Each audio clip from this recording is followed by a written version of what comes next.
ഹരേ കൃഷ്ണ ഹരേ കൃഷ്ണ കൃഷ്ണ കൃഷ്ണ ഹരേ ഹരേ ഹരേ രാമ ഹരേ രാമ രാമ രാമ ഹരേ ഹരേ ഹരേ കൃഷ്ണ കൃഷ്ണ കൃഷ്ണ ഹരേ ഹരേ ഹരേ രാമ രാമ രാമ രാമ ഹരേ ഹരേ ഹരേ കൃഷ്ണ ഹരേ കൃഷ്ണ. ഹരേ കൃഷ്ണ. ഹരേ കൃഷ്ണ. പ്രണാമം പ്രണാമം മാതാജി. പ്രണാമം പ്രണാമം. വാഞ്ച ഓമജ്ഞാനതിമിരാന്തസ്യ ജ്ഞാനാഞ്ജനശലാകയാ ചക്ഷുരുന്മീലിതം യേന തസ്മൈ ശ്രീഗുരവേ നമഃ. ശ്രീചൈതന്യമനോഭീഷ്ടം സ്ഥാപിതം യേന ഭൂതലേ സ്വയം രൂപഗതാമഹ്യം ദദാതി സ്വപദാന്തികം. വന്ദേഹം ശ്രീഗുരോ ശ്രീയുതപദകമലം ശ്രീഗുരും വൈഷ്ണവാംശ്ച. ശ്രീരൂപം സാഗ്രജാതം സഗണരഘുനാഥാന്വിതം താം സജീവം സാദ്വൈതം സാവധൂതം പരിജനസഹിതം ശ്രീകൃഷ്ണചൈതന്യദേവം ശ്രീരാധാകൃഷ്ണപാദാൻ സഗണലളിതാ ശ്രീവിശാഖനിധം ഹേ കൃഷ്ണ കരുണാ സിന്ധോ ദീനബന്ധോ ജഗത്പദേ ഗോപേശ ഗോപികാകാന്ത രാധാകാന്ത നമോസ്തുതേ തപ്തകാഞ്ചന ഗൗരാംഗീ രാധേ വൃന്ദാവനേശ്വരി വൃഷഭാനുസുതേ ദേവി പ്രണമാമി ഹരിപ്രിയേ വാചാകൽപതരൂപ്യശ്ച കൃപാ സിന്ധുഭ്യേവ ച പതിതാനാം പാവനേഭ്യോ വൈഷ്ണവേഭ്യോ നമോ നമഃ. നമാം വിഷ്ണുപാദായ കൃഷ്ണപ്രേഷ്ഠായ ഭൂതലേ ശ്രീമതേ ജയപതാക സ്വാമിൻ ഇതി നാമിനി. നമാചാര്യപാദായ നിതായ കൃപപ്രദായിനെ ഗൗരകഥാദാമതായ നഗരഗ്രാമതാരിണി. നമാം വിഷ്ണുപാദായ കൃഷ്ണപ്രേഷ്ഠായ ഭൂതലേ ശ്രീമതേ ഭക്തിവേദാന്ത സ്വാമിൻ ഇതി നാമിനി. നമസ്തേ സാരസ്വതേ ദേവേ ഗൗരവാണി പ്രചാരിണേ നിർവിശേഷ ശൂന്യവാദി പാശ്ചാത്യദേശധാരിണി. ജയോ ശ്രീകൃഷ്ണ ചൈതന്യ പ്രഭോ നിത്യാനന്ദ ശ്രീ അദ്വൈത ഗദാധര ശ്രീവാസാദി ഗൗരഭക്തവൃന്ദ. ഹരേ കൃഷ്ണ കൃഷ്ണ കൃഷ്ണ ഹരേ ഹരേ ഹരേ രാമ രാമ രാമ ഹരേ ഹരേ. ഹരേ കൃഷ്ണ. ശ്രീ രാധാഗോവിന്ദ് ടെമ്പിളിന്റെ കീഴിലുള്ള ഭഗവത്ഗീത പഠനത്തിലേക്ക് എല്ലാവർക്കും സ്വാഗതം. നമ്മൾ ഇന്ന് എത്രാമത്തെ വിശ്വരൂപമാണ് നമ്മൾ നോക്കാൻ പോകുന്നത് അല്ലെ? 11ാമത്തെ. ഏറ്റവും മനോഹരമായിട്ടുള്ള ഒരു അധ്യായമാണ്. അപ്പൊ 10ാമത്തെ അധ്യായത്തിൽ നമ്മൾ ഭക്തിയോഗമാണ് പഠിച്ചുകൊണ്ടിരിക്കുന്നത്. അതിൽ ചതുശ്ലോകി പറഞ്ഞു അല്ലെ, എന്താണ് ഭഗവാനുമായിട്ടുള്ള നമ്മുടെ ബന്ധം, എന്താണ്, നമ്മൾ എങ്ങനെ ഭഗവാനിലേക്ക് എത്തണം, ഭക്തി സേവനങ്ങൾ എങ്ങനെ ചെയ്യണം, അത് കഴിഞ്ഞ് നമ്മൾക്ക് എന്താണ് ലഭിക്കുന്നത്, കൃഷ്ണപ്രേമം എങ്ങനെ ലഭിക്കും എന്നുള്ളതൊക്കെയാണ് നമ്മൾ പറഞ്ഞുകൊണ്ടിരുന്നത്. അതിനുശേഷം എന്താണ് ഭഗവാന്റെ വിഭൂതികള് ഭഗവാൻ അർജുനനെ പറഞ്ഞു കൊടുക്കുകയായിരുന്നു അല്ലെ. ഒരുപാട് വിഭൂതികൾ നമ്മൾ പറഞ്ഞു. ഓരോന്നിലും ഭഗവാൻ എന്താണ്, പർവ്വതങ്ങളിലെ മേരുവാണ് എന്ന് പറഞ്ഞു, സ്ഥാപനങ്ങളിലെ ഹിമാലയാണ് എന്ന് പറഞ്ഞു, അതുപോലെ എന്താണ് ഉച്ചൈസ്രവസ്സാണ് എന്ന് പറഞ്ഞു, ഐരാവതാണ് എന്ന് പറഞ്ഞു അല്ലെ. അങ്ങനെ ഒരുപാട്, അതുപോലെ രുദ്രന്മാരില് ആദിത്യന്മാരില് ആരാണ്, രുദ്രനാണ് എന്ന് പറഞ്ഞു. അങ്ങനെ ഒരുപാട് കാര്യങ്ങൾ പറഞ്ഞു, വിഭൂതികൾ പറഞ്ഞു.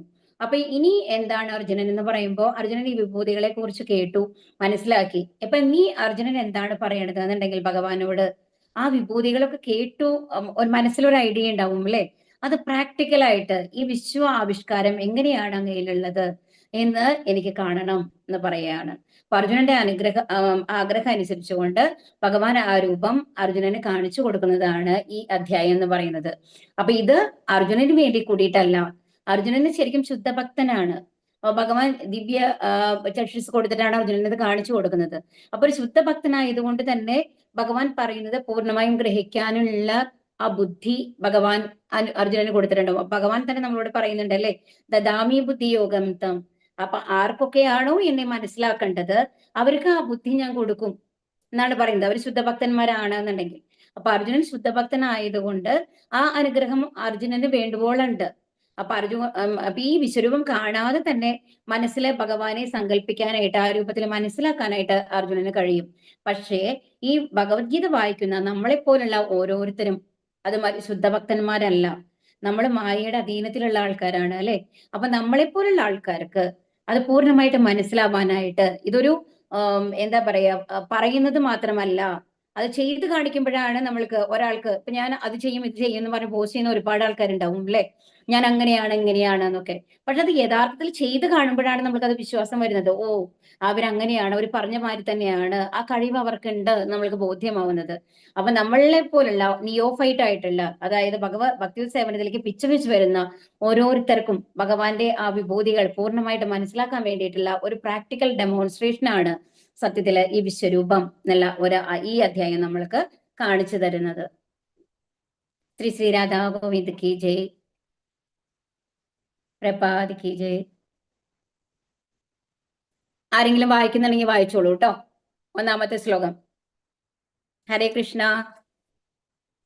ഹരേ കൃഷ്ണ മാതാജി. വായിച്ചോളൂ.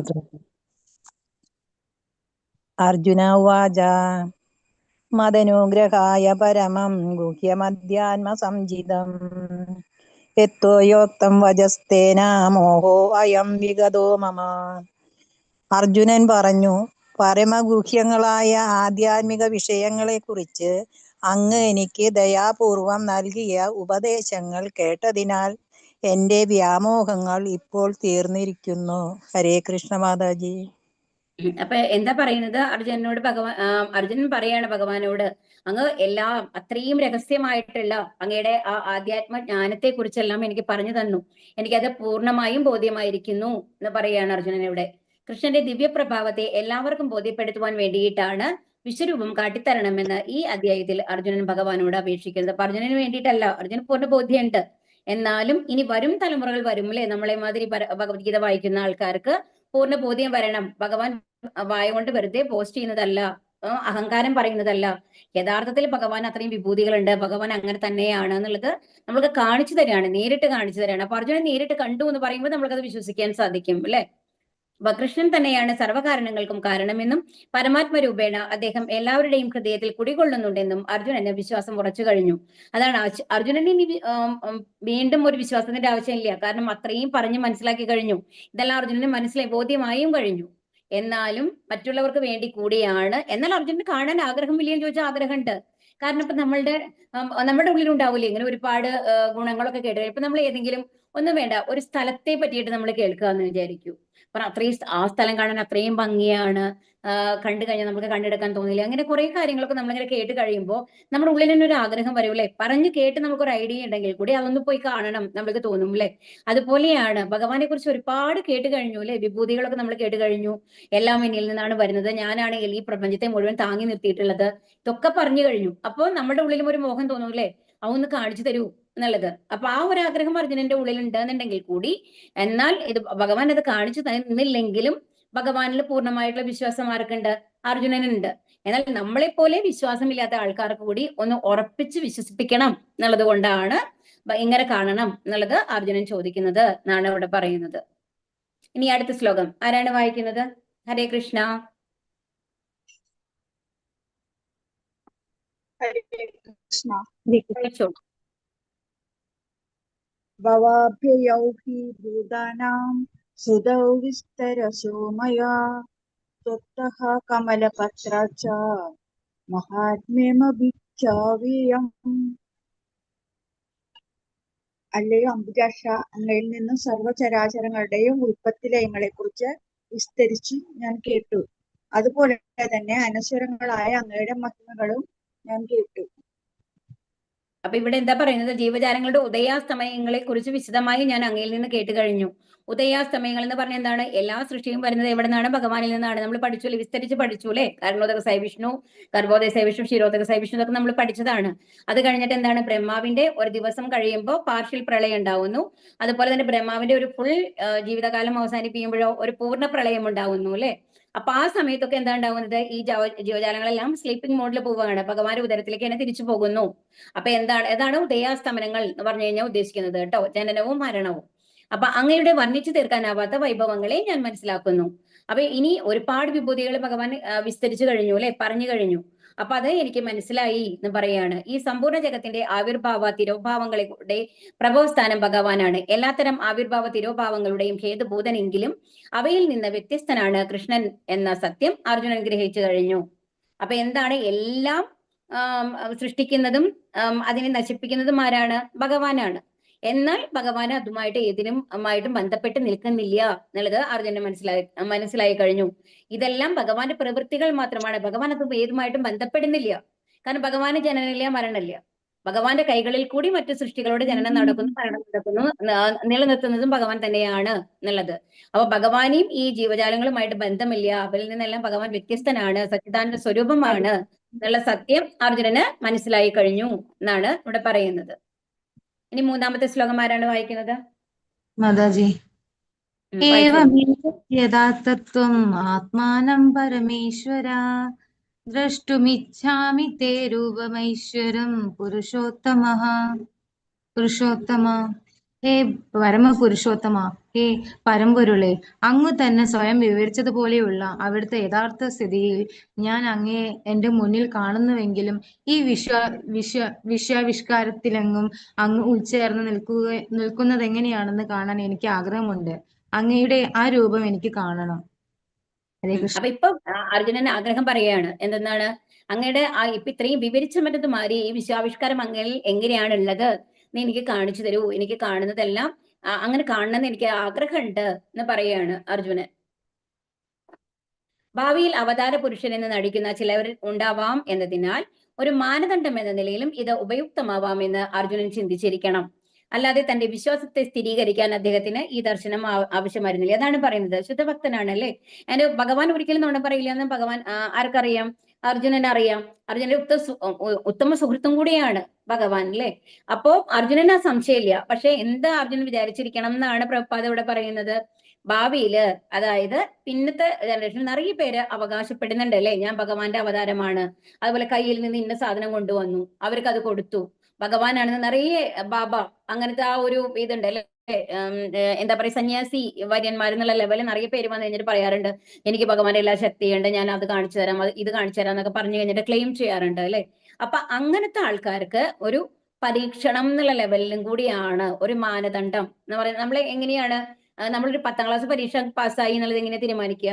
ആ പരീക്ഷയുടെ ക്വസ്റ്റ്യൻ പേപ്പറിൽ വരുന്ന ക്വസ്റ്റ്യൻസ് എഴുതി പാസ്സാവണം, ഇത്ര മാർക്ക് കിട്ടണം എന്നുണ്ട്. അങ്ങനെ ഒരു നമ്മളൊരു അളവുകോലുണ്ട് അല്ലെ എല്ലാത്തിനും.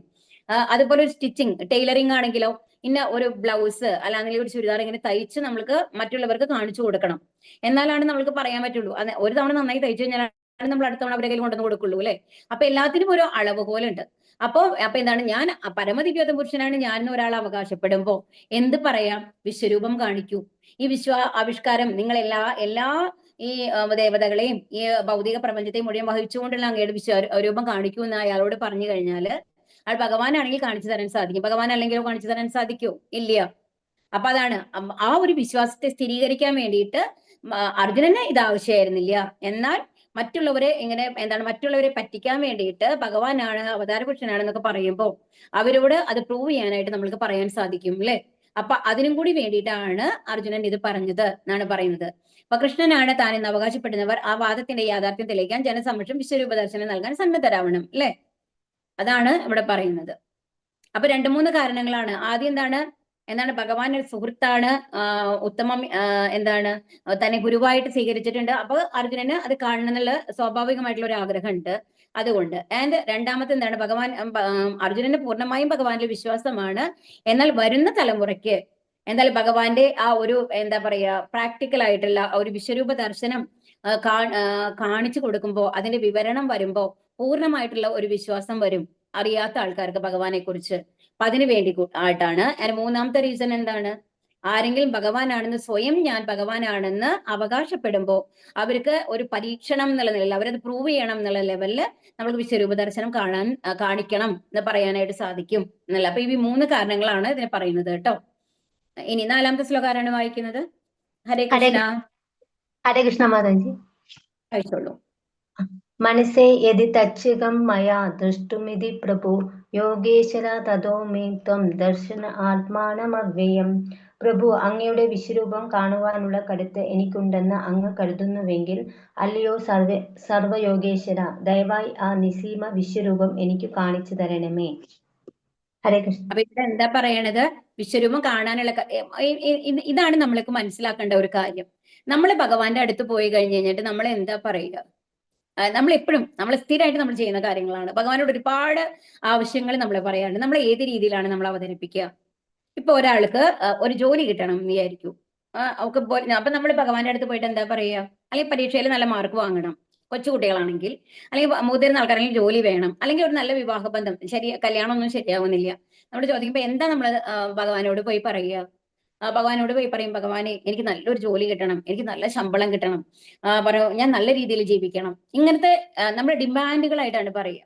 എപ്പോഴെങ്കിലും നമ്മൾ ഭഗവാനോട് ഒരാളെങ്കിലും കൂടി പറയണ്ടോ, എനിക്ക് യോഗ്യതയുണ്ടെങ്കിൽ ഭഗവാനെ എനിക്ക് തരുമോ നമ്മൾ എപ്പോഴെങ്കിലും ചോദിക്കാറുണ്ടോ? ഒന്ന് ആലോചിച്ച് നോക്കൂ. നമ്മൾക്ക് യോഗ്യതയുടെ നമ്മൾ അങ്ങോട്ട് തീരുമാനിച്ചു കഴിഞ്ഞിട്ടാണ് നമ്മൾ എല്ലാ കാര്യങ്ങളും പറയുക. എനിക്ക് നല്ലൊരു വിവാഹബന്ധം കിട്ടാനുള്ള അനുഗ്രഹം ഉണ്ടാവണേ, എനിക്കല്ലാന്നുണ്ടെങ്കിൽ എനിക്ക് നല്ല ഒരു ജോലി കിട്ടണം, എനിക്ക് നല്ല മാർക്ക് വേണം, ഞാൻ ഫസ്റ്റ് റാങ്ക് കിട്ടണം, എനിക്ക് ഇങ്ങനെയൊക്കെയാണ് നമ്മൾ പ്രാർത്ഥിക്കുക അല്ലെ. അപ്പൊ എന്താണ് നമ്മളുടെ യോഗ്യത നിശ്ചയിക്കുന്നത് നമ്മളല്ല, ഭഗവാനാണ് എന്ന് മനസ്സിലാക്കണം. അപ്പൊ ഇവിടെ അർജുനൻ എന്താണ് ഭഗവാനോട് ചോദിക്കുന്നത്? വിശ്വരൂപം കാണാനുള്ള കരുത്ത് എനിക്കുണ്ടെന്ന്, എനിക്ക് ആ യോഗ്യതയുണ്ട്, എനിക്ക് അങ്ങേ ആ രീതിയിൽ കാണാനുള്ള കഴിവുണ്ട് എന്നുണ്ടെങ്കിൽ എനിക്ക് ദയവ് ചെയ്ത് കാണിച്ചു തരൂ എന്നാണ് പറയുക. അത്രയും ഉത്തമ സുഹൃത്താണ് ഭഗവാന്റെ അർജുനൻ. എന്നിട്ട് പോലും അർജുനൻ എങ്ങനെയാണ് ഭഗവാനോട് അത് ചോദിക്കണമെന്നത്? ഇതാണ് നമ്മൾ പഠിക്കേണ്ടത്. നമ്മളുടേതായിട്ട് ഈ ലോകത്ത് ഒന്നുമില്ല. നമ്മൾ ഭഗവാനോട് ഒരു കാര്യം ആവശ്യപ്പെടുമ്പോൾ അത് ഏത് രീതിയിലായിരിക്കണം, നമ്മൾക്ക് അതിന് യോഗ്യതയുണ്ടോ എന്ന് അറിയുന്നത് ഭഗവാനാണ്. അപ്പൊ എനിക്കത് യോഗ്യതയുണ്ട് എന്നുണ്ടെങ്കിൽ, എനിക്കത് നല്ലതിനാണെന്നുണ്ടെങ്കിൽ ഭഗവാനെ അനുഗ്രഹം തരൂ. എനിക്ക് എന്താണ് യോഗ്യത അത് അനുഭവിക്കാനുള്ള അനുഗ്രഹം തരൂ എന്നുള്ളതാണ് നമ്മൾ ചോദിക്കേണ്ടത് എപ്പോഴും. അപ്പം കാരണം നമ്മൾക്ക് എല്ലാ യോഗ്യതയെക്കാളും എപ്പോഴും മേലെയാണ് ഭഗവാൻ തരുന്നത് എന്ന് ആലോചിക്കണം. നമ്മൾക്ക് എന്ത് കിട്ടിക്കഴിഞ്ഞു കഴിഞ്ഞാലും നമ്മൾക്ക് ലഭിക്കാവുന്നതിന് ഏറ്റവും മാക്സിമമാണ് ഭഗവാൻ നമ്മൾക്ക് തരുന്നത്. അങ്ങനെയാണ് നമ്മൾ അതിനെ കാണേണ്ടത്. കാരണം ഒരിക്കലും ഭഗവാൻ കുറച്ച് തരില്ല ഒന്നും. ഭഗവാൻ അത്രയും കാരുണ്യാണ്. അപ്പൊ നമ്മൾക്ക് എത്രയാണോ ലഭിക്കേണ്ടത് അതിനേക്കാളും കുറച്ച് കൂടുതലാണ് എപ്പോഴും നമ്മൾക്ക് തരേണ്ടാവുള്ളൂ എന്നുള്ളത് മനസ്സിലാക്കുക. അപ്പൊ അങ്ങയുടെ വിശ്വരൂപം കാണുവാനുള്ള കരുത്ത് എനിക്കുണ്ടെന്ന് അങ്ങ് കരുതുന്നുവെങ്കിൽ അല്ലയോ സർവ യോഗീശ്വര, ദയവായി ആ നിസീമ വിശ്വരൂപം എനിക്ക് കാണിച്ചു തരണം എന്ന് പറയുകയാണ് അല്ലേ. ശ്രീകൃഷ്ണ ഭഗവാനെ ഭൗതിക കേന്ദ്രങ്ങളായി കാണാനോ കേൾക്കാനോ മനസ്സിലാക്കാനോ ഗ്രഹിക്കാനോ ആർക്കും സാധിക്കുകയില്ല. അതെല്ലാവർക്കും അറിയാം അല്ലെ. നമ്മുടെ ഭൗതികമായ ഇന്ദ്രിയങ്ങൾ കൊണ്ട് ഭഗവാനെ കാണാനോ ഒന്നും മനസ്സിലാക്കാനോ നമുക്ക് സാധിക്കില്ല. ആദ്യം മുതൽക്കേ പ്രേമപൂർണമായ അതീന്ദ്രിയ സേവനം നിർവഹിച്ചു പോരുന്ന ഭക്തന് മാത്രമാണ് ഭഗവത് ദർശനം സിദ്ധിക്കുകയുള്ളൂ. അപ്പൊ എങ്ങനെയുള്ള ഒരാൾക്കാണ് ഭഗവാൻ ദർശനം കൊടുക്കുക? ഭഗവാനെ പ്രേമപൂർവ്വം സേവിക്കുന്ന, ഭഗവാന് പൂർണ്ണമായും ശരണാഗതി അടഞ്ഞിട്ടുള്ള ഒരാൾക്ക് വേണ്ടി മാത്രമാണ്. നമ്മൾ പറഞ്ഞൂലേ ബ്രഹ്മസംഹിതയില്, പ്രേമാജനച്ചുരിത ഭക്തി വിലോചനീന. എന്ത് വേണം? ഭഗവാന്റെ പ്രേമമാകുന്ന കണ്ണെഴുതി ആ കണ്ണുകൾ കൊണ്ട് മാത്രമാണ് ഭഗവാനെ കാണാൻ സാധിക്കുള്ളൂ എന്നുള്ളതാണ് ബ്രഹ്മസംഹിതയിൽ പറയുന്നത്. ബ്രഹ്മസംഹിത എന്ന് പറയുന്നത് ബ്രഹ്മാവിന്റെ പ്രേയസാണ് കേട്ടോ. ഭഗവാൻ അതീവ സുന്ദരമായിട്ടുള്ള ഇതാണ് അതുള്ളത്. അത് നമ്മളുടെ ആക്ച്വലി ബ്രഹ്മസംഹിത ഒരു വലിയ ബുക്കാണ്. അതിൽ 5ാമത്തെ അധ്യായമാണ് ഇപ്പൊ നമ്മൾക്ക് കിട്ടിയിട്ടുള്ളത്. അത് ചൈതന്യ മഹാപ്രഭു നമ്മുടെ കേരളത്തിലല്ല, ശരിക്കും കന്യാകുമാരി ആ സൈഡാണ്. അവിടെയുള്ള ഒരു അമ്പലത്തിൽ നിന്നാണ് ഇത് കിട്ടുന്നത്. എന്താണ്, ചൈതന്യ മഹാപ്രഭു അവിടെ സന്ദർശിക്കുമ്പോഴാണ് ആ അമ്പലത്തിൽ നിന്നാണ് ഈ ബ്രഹ്മസംഹിതയുടെ ആ അധ്യായം ലഭിക്കുന്നത്. അപ്പൊ ആ അധ്യായമാണ് നമ്മളിപ്പോ ബ്രഹ്മസംഹിത എന്നുള്ള ലെവലില്. അതിൽ ഫുൾ ഭഗവാന്റെ വർണ്ണനകളാണ്. അതിലാണ് ഭഗവാന്റെ ആ ചിന്താമണി ധാമത്തെ കുറിച്ചും ഭഗവാനെ കുറിച്ചിട്ടും എല്ലാം വർണ്ണിച്ചിട്ടുണ്ട്. അതീവ മനോഹരമായിട്ടുള്ള ഒരു ഇതാണ് കേട്ടോ ബ്രഹ്മസംഹിത. ഇതിൽ നമ്മൾക്ക് നെറ്റിൽ നിങ്ങൾ മലയാളത്തിൽ എടുത്ത് നോക്കി തന്നെ കിട്ടും. നിങ്ങൾക്ക് ബ്രഹ്മസംഹിത വായിക്കാൻ ആഗ്രഹമുള്ള ആൾക്കാർക്ക് ശ്രമിക്കാം കേട്ടോ. ഇനി ഭഗവാൻ അചിന്ത്യ പ്രഭാവശാലിയാണെന്നതിനെ യോഗേശ്വരൻ എന്ന വാക്കുകൊണ്ട് സൂചിപ്പിക്കുന്നു. അപ്പൊ ഇതിൽ യോഗേശ്വരൻ എന്നാണ് പറയുന്നത് അല്ലെ അർജുനൻ. എന്തുകൊണ്ടാണ് യോഗേശ്വരൻ എന്ന് പറയുന്നത്? എല്ലാം എന്താണ് യോഗം എന്ന് പറയുന്നത് ഭഗവാനുമായിട്ട് ബന്ധപ്പെട്ട് വരുന്ന എല്ലാം യോഗങ്ങളാണ്. അപ്പൊ നമ്മൾക്ക് ചിന്തിക്കാൻ പറ്റാത്ത ലെവലിലുള്ള പ്രഭാവശാലിയാണ്. ആ ഭഗവാന്റെ യോഗങ്ങളെ, ഭഗവാന്റെ ആ വിഭൂതികളൊന്നും നമ്മൾക്ക് വർണ്ണിക്കാനോ മനസ്സിലാക്കാനോ സാധിക്കില്ല അല്ലെ. അതുകൊണ്ടാണ് എന്ത് പറയുന്നത് യോഗേശ്വരൻ എന്ന എല്ലാ വേർഡ് ഇവിടെ ഉപയോഗിച്ചിട്ടുള്ളത്. ഇനി 5ാമത്തെ ശ്ലോകം ആരാ വായിക്കുന്നത്? ഹരേ കൃഷ്ണ. ഹരേ കൃഷ്ണ. വായിച്ചോളൂ മാതാജി. ശ്രീ ഭഗവാനുവാച പശ്യ മേ പാർത്ഥ രൂപാണി ശതശോധസഹസ്രശ നാനാവിധാനി ദിവ്യാനി നാനാവർണാകൃതീനി ച. പരമദിവ്യോത്തമ പുരുഷൻ പറഞ്ഞു, പ്രിയപ്പെട്ട അർജുന, പല വർണ്ണങ്ങളിലും പല ആകൃതികളിലുമുള്ള എന്റെ 1000 ദിവ്യരൂപങ്ങൾ നീ കണ്ടുകൊള്ളൂ. അപ്പൊ ഇവിടെ അർജുനൻ എന്താ പറയണേ? അപ്പൊ ഇനി ഭഗവാൻ വളരെ കാരുണ്യപൂർവം അർജുനോട് ഒരു സംശയം പോലും വെക്കുന്നില്ല. എന്താണ് അർജുനൻ? ഭഗവാനാണ് അല്ലെ. ഭഗവാന് എല്ലാവരുടെ മനസ്സിലുള്ള എല്ലാ കാര്യങ്ങളും അറിയാം. അപ്പൊ അർജുനന്റെ ഉള്ളിലെ ആഗ്രഹങ്ങൾ എന്താണ്, അർജുനൻ എന്താണ് ചിന്തിക്കുന്നത് എന്നൊക്കെ ഭഗവാനോട് പറയാതെ തന്നെ ഭഗവാൻ അറിയാം അല്ലെ. അപ്പൊ ഭഗവാൻ പറയാണ്, പല വർണ്ണങ്ങളിലും പല ആകൃതികളിലുമുള്ള എന്റെ 1000 ദിവ്യരൂപങ്ങൾ നീ കണ്ടുകൊള്ളൂ, ഞാൻ നിനക്ക് കാണിച്ചു തരാം അർജുന എന്ന് പറയാണ്. ഒരു ഭക്തനെ സാധാരണയായി ഈ രൂപത്തിൽ ഭഗവാനെ ദർശിക്കണമെന്ന് വിശേഷാൽ താല്പര്യം ഉണ്ടാവാറില്ല. നമ്മൾ ഇപ്പോഴെങ്കിലും ആലോചിക്കാറുണ്ടോ ഈ വിശ്വരൂപം താങ്ങിയ ഭഗവാനെ? ഇപ്പൊ ഈ ഭഗവത്ഗീത വരുമ്പോഴാണ് ഇങ്ങനെയൊക്കെ ഉണ്ടോ നമ്മൾക്ക് തോന്നുന്നത് അല്ലെ. നമ്മുടെ മനസ്സിൽ ഒരിക്കലെങ്കിലും നമ്മൾക്ക് മോഹം വന്നിട്ടുണ്ടോ? ഇല്ല. പക്ഷെ നമ്മൾ എപ്പോഴും വിചാരിക്കും ഭഗവാനെ കാണുന്നു വിചാരിക്കാത്ത, ആ ഉണ്ണിക്കണ്ണനെ കാണുന്നു വിചാരിക്കാത്ത ആരെങ്കിലും ഉണ്ടോ ഇവിടെ? ആ ഓടക്കുഴൽ ഊതിക്കൊണ്ട് അല്ലെ, വൃന്ദാവനത്തിലുള്ള കണ്ണനെ കാണാൻ എല്ലാവർക്കും ആഗ്രഹമാണ്. അതുപോലെ രാധാദേവിയുടെ കൂടെ രമിക്കുന്ന ആ ഭഗവാനെ കാണാനാണ് എല്ലാവർക്കും സന്തോഷം ഉണ്ടാവും. അപ്പൊ ഓടക്കുഴലുള്ള ചതുർബാഹുവായിട്ടുള്ള ആ ശംഖ് ചക്ര ഗദാ പങ്കജമുള്ള ഭഗവാനേക്കാൾ കൂടുതൽ നമ്മൾക്ക് എപ്പോഴും ആഗ്രഹിക്കപ്പെടാ തോന്നുക ഓടക്കുഴലുള്ള കൃഷ്ണനെ കാണാനാണ് തോന്നുക അല്ലെ. അപ്പൊ ഒരിക്കലും ഈ വിശ്വരൂപമൊക്കെ ഒന്നും കാണുന്ന സാധാരണ ആൾക്കാർക്ക് അങ്ങനെ താല്പര്യം ഉണ്ടാവില്ല. ഭഗവത് കരുണ മൂലം ഈ രൂപം കാണുവാനുള്ള കഴിവ് സിദ്ധിച്ചവർക്കൊഴികെ ആർക്കും ഈ രൂപം ദൃശ്യമാവില്ല താനും. രണ്ടാമത്തെ കാര്യം എന്താണെന്നുണ്ടെങ്കിൽ നമ്മളുടെ കണ്ണുകൾക്ക് എത്ര വലിപ്പമുള്ള ഒരു സാധനത്തിനെ കാണാൻ പറ്റുന്നു എന്നുള്ളതൊന്ന് ആലോചിച്ച് നോക്കൂ. ഒരു ആനയെ തന്നെ പൂർണ്ണമായിട്ടും ഒരു ഇതിൽ വന്നു കഴിഞ്ഞിട്ട് നമുക്ക് പൂർണ്ണമായിട്ടും കാണാൻ പറ്റില്ല. എല്ലാ ഭാഗം കൂടി ഒരുമിച്ച് നമ്മുടെ കണ്ണിന്റെ ഉള്ളില് ഉൾക്കൊള്ളാനായിട്ട് സാധിക്കില്ല നമ്മൾക്ക്. അങ്ങനത്തെ ഒരു ഇതില് നമ്മൾ ഈ ഭൂമി നമ്മൾ എങ്ങനെയാ വിചാരിക്കുന്നത്? നമ്മുടെ താഴെയുള്ള ഭൂമിയാണ് നമ്മുടെ ഭൂമി. അതായത് ഒരു പരന്ന് കിടക്കുന്ന ഒരു സ്ഥാനമായിട്ടാണ്.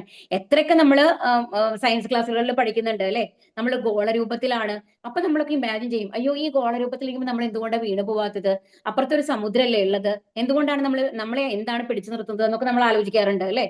പക്ഷെ നമ്മളെ സംബന്ധിച്ച് നമ്മുടെ കണ്ണുകളെ കൊണ്ട് നമ്മൾ കാണുമ്പോൾ എന്താണ്, ഇത്രയും വിശാലമായിട്ടുള്ളതാണ്, ആരും വീണ് പോവാൻ പോണില്ല എന്നുള്ളത് നമ്മൾക്ക് അറിയുന്നുണ്ട് അല്ലെ. അപ്പൊ അതുകൊണ്ടാണ് പറയുന്നത്. അപ്പൊ ശരിക്കുള്ള ഒരു വ്യക്തമായിട്ടുള്ള ഒരു രൂപം നമ്മൾ ശരിക്കും ഭൂമിയിലൊക്കെ ഇങ്ങനെ ആ ഭൂമിയിൽ നിന്ന് ഇങ്ങനെ മേലേക്ക് നിൽക്കണ മാതിരി ഒന്ന് ഇമാജിൻ ചെയ്ത് നോക്കൂ. ഒരു ഗോളാകൃതിയുള്ളതില് നമ്മൾക്ക് ആലോചിക്കുമ്പോൾ നമുക്ക് തന്നെ അയ്യോ നമ്മൾക്ക് തോന്നും അല്ലെ. അപ്പൊ അതാണ്, അതുപോലെ നമ്മൾക്ക് ചിന്തിക്കാൻ സാധിക്കില്ല. അപ്പൊ ഈ വിശ്വം മുഴുവൻ താങ്ങിയിട്ടുള്ള ആ ഭഗവാന്റെ രൂപത്തിനെ നമ്മൾക്ക് സങ്കല്പിക്കാനായിട്ട് സാധിക്കൂ? അത് നമ്മൾക്ക് ഉൾക്കൊള്ളാനായിട്ട് സാധിക്കില്ല അല്ലെ. ഇനി 6ാമത്തെ ശ്ലോകം ആരാ വായിക്കുന്നത്? പശ്യാദിത്യാൻ വസൂൻ രുദ്രാനശ്വിനൗ മരുതസ്തദാ ബഹൂന്യദൃഷ്ടപൂർവാണി പശ്യാശ്ചര്യാണി ഭാരത. വായിച്ചോളൂ മാതാജി. ഭാരതശ്രേഷ്ഠ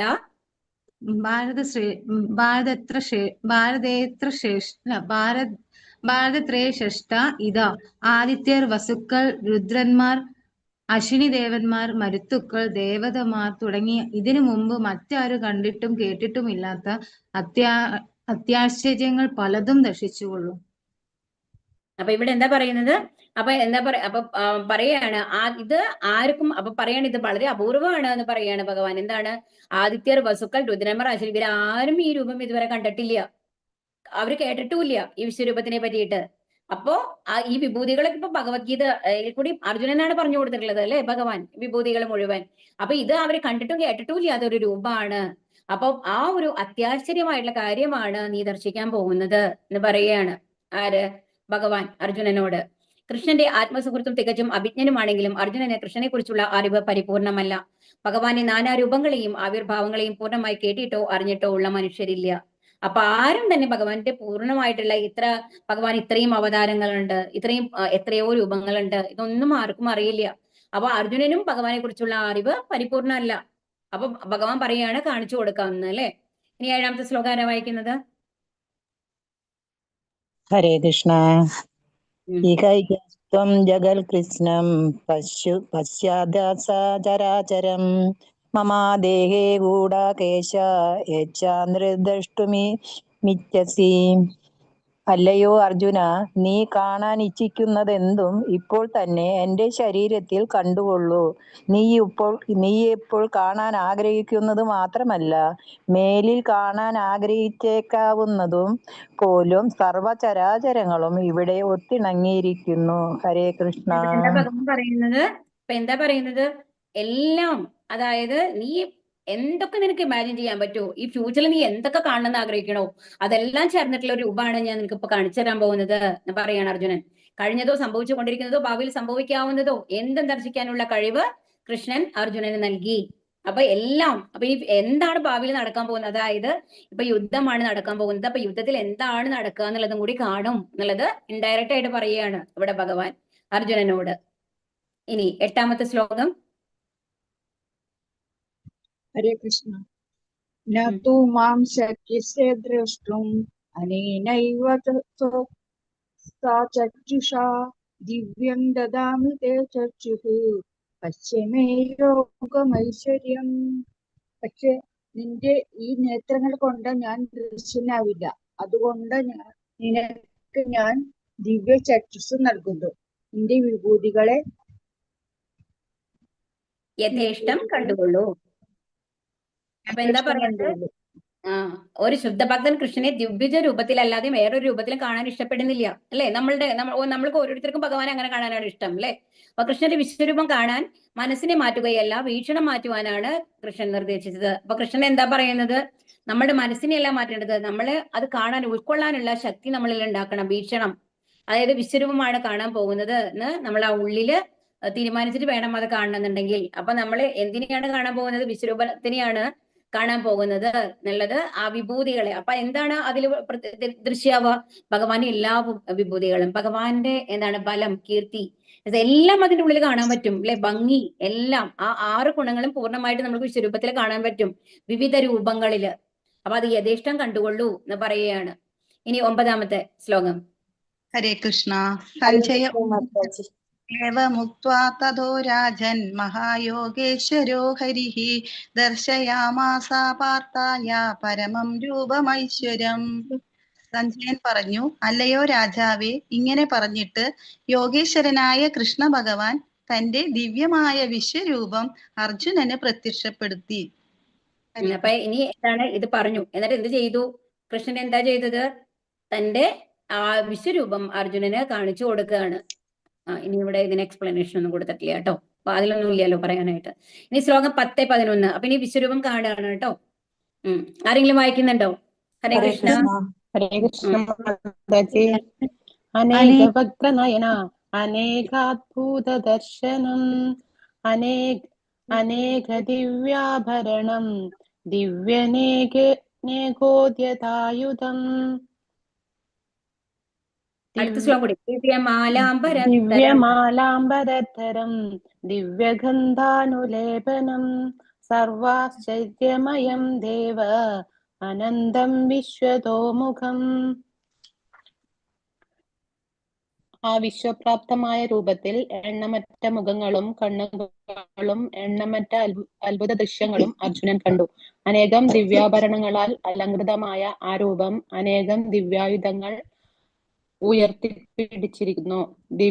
ദിവ്യങ്ങളായ പുഷ്പമാല്യങ്ങളും വസ്ത്രങ്ങളും അണിഞ്ഞിരുന്നു. ദിവ്യങ്ങളായ ഗന്ധദ്രവ്യങ്ങൾ ശരീരത്തിൽ പൂശിയിരുന്നു. അത്ഭുതാവഹവും തേജോമയവും അമേയവും സർവവ്യാപ്തവുമായിരുന്നു ആ രൂപം. ഇവിടെ എന്താണ്? ഭഗവാന്റെ വർണ്ണനയാണ്. എന്താണ്? എണ്ണമറ്റ മുഖങ്ങളാണ്, കണ്ണുകളാണ്, അത്ഭുത ദൃശ്യങ്ങൾ അർജുനൻ കണ്ടു. അപ്പൊ എന്താണ് എണ്ണമറ്റ മുഖങ്ങൾ? എങ്ങനെയാണ് ഇത്രയും മുഖങ്ങള്? എല്ലാ ദേവതമാരുമാണ്, ഓരോ മുഖം ദേവതമാരായിട്ടാണ് ഇവിടെ ഇതിൽ കാണാം. ഈ പിക്ചറിൽ നോക്കി കഴിഞ്ഞാൽ നിങ്ങൾക്ക് കാണാൻ പറ്റും അല്ലെ? ആ ലീലാവതാരങ്ങളൊക്കെ, നരസിംഹമൂർത്തി ഒക്കെ കാണാൻ സാധിക്കുന്നുണ്ട് അല്ലെ? അവ ശിവനെ കാണാൻ സാധിക്കുന്നുണ്ട്, ഗണപതിയെ കാണാൻ സാധിക്കുന്നുണ്ട് അല്ലെ? അപ്പം അത്രയും എന്താണ് മുഖങ്ങളാണ്. അതീവ മനോഹരമായിട്ടാണ് ആദ്യം കാണുന്നത്. കാരണം എല്ലാ ദേവതമാരെ കാണാനും അത്രയും നന്നായിട്ടാണ് ഉണ്ടാവുക അല്ലെ? കിരീടങ്ങളൊക്കെ വെച്ച്, കുണ്ടലങ്ങളൊക്കെ ധരിച്ചുകൊണ്ട് അത്രയും മനോഹരമായിട്ടാണ്. ദിവ്യങ്ങളായിട്ടുള്ള പുഷ്പമാലയങ്ങളെ, വസ്ത്രങ്ങൾ അണിഞ്ഞിരുന്നു.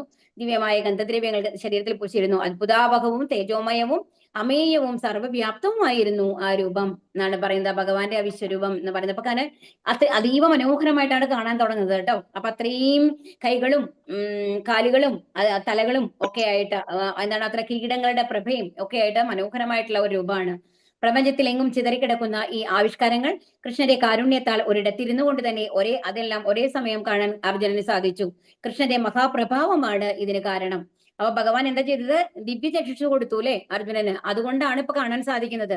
അപ്പൊ പ്രപഞ്ചത്തിലെ എല്ലായിടത്തും ചിതറിക്കിടക്കുന്ന ഈ ആവിഷ്കാരങ്ങള് എന്താണ്? ഇത് ശരിക്കും പറഞ്ഞു കഴിഞ്ഞാൽ ഒരു സ്ഥലത്തായിട്ടല്ല ഈ ഭൂമിയിലുള്ളത്. അതിനെ എല്ലാം സംയോജിപ്പിച്ചുകൊണ്ട് ഒരു രൂപമായിട്ട് ഭഗവാൻ കാണിക്കുകയാണ് എന്ന് മനസ്സിലാക്കണം. അപ്പൊ പ്രപഞ്ചത്തിൽ ചിതറിക്കിടക്കുന്ന ഈ ആവിഷ്കാരങ്ങളെല്ലാം ഇപ്പൊ ഭഗവാന്റെ രൂപത്തില്, ആ രൂപത്തിന്റെ ഉള്ളിൽ കാണുകയാണ് അർജുനൻ. ഒരു സ്ഥലത്തിരുന്നു കൊണ്ട് ഈ ഫുൾ പ്രപഞ്ചം കാണുന്നു എന്ന് ആലോചിച്ച് നോക്കൂ. അപ്പൊ ഭഗവാന്റെ മഹാപ്രഭാവമാണ് ഇതിന് കാരണം എന്നാണ് പറയുന്നത്. ഇനി 12ാമത്തെ ശ്ലോകം. ഹരേ കൃഷ്ണ.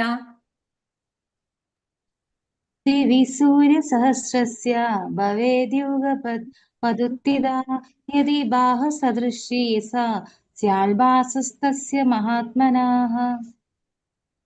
വിവരിക്കാൻ കഴിയാത്ത ഒന്നായിരുന്നു അർജുനൻ കണ്ട ആ ദൃശ്യം. ധൃതരാഷ്ട്ര രാജാവിന് അതിന്റെ മാനസിക ചിത്രീകരണം നൽകാൻ യത്നിക്കുകയാണ് സഞ്ജയൻ. സഞ്ജയനോ ധൃതരാഷ്ട്രനോ ആ സമയത്ത് രണാങ്കണത്തിലായിരുന്നില്ല. എങ്കിലും അവിടെ നടക്കുന്നതെല്ലാം വ്യാസന്റെ അനുഗ്രഹം കൊണ്ട് സഞ്ജയന് കാണാൻ കഴിഞ്ഞു. ഊഹിക്കാവുന്ന ഒരു പ്രതിഭാസത്തോട് 1000 സൂര്യന്മാരുടെ ഒരുമിച്ചുള്ള ഉദയത്തോട് ഉപമിച്ചുകൊണ്ട് അദ്ദേഹം അക്കാര്യം നിർവഹിക്കുന്നു.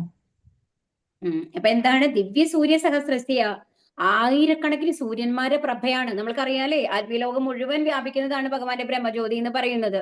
അപ്പൊ ഒന്ന് ആലോചിച്ച് നോക്കൂ, ആ പ്രഭ അങ്ങനെ തന്നെ. അപ്പൊ അത് സാധാരണ കണ്ണുകൾ കൊണ്ട് നമുക്ക് കാണാനായിട്ട് സാധിക്കൂ. അപ്പൊ അതുകൊണ്ടാണ് ദിവ്യചക്ഷുഷ് വേണ്ടി വന്നത് അർജുനന്. അല്ലാതെ നമ്മൾക്ക് തന്നെ ഒരു 10 മണി സമയത്തോ 11 മണി സമയത്തോ നേരെ പോയി സൂര്യന്റെ മുഖത്ത് നേരെ നോക്കിക്കഴിഞ്ഞാൽ എന്താ ഉണ്ടാവുക? നമ്മുടെ കണ്ണ് തനിയെ അടഞ്ഞു പോകും. തന്നെയല്ല, പിന്നെ നമ്മൾ നേരെ നോക്കിക്കഴിഞ്ഞാൽ എല്ലാം കുറച്ചു നേരത്തേക്ക് ഇരുട്ടായിട്ടാണ് നമുക്ക് കാണുക, അല്ലെ? അപ്പൊ ഇത്രയും ദൂരത്തുള്ള എത്രയോ കോടി പ്രകാശ വർഷങ്ങൾക്ക് അകലെയാണ് ഏതുള്ളത്, സൂര്യനുള്ളത്.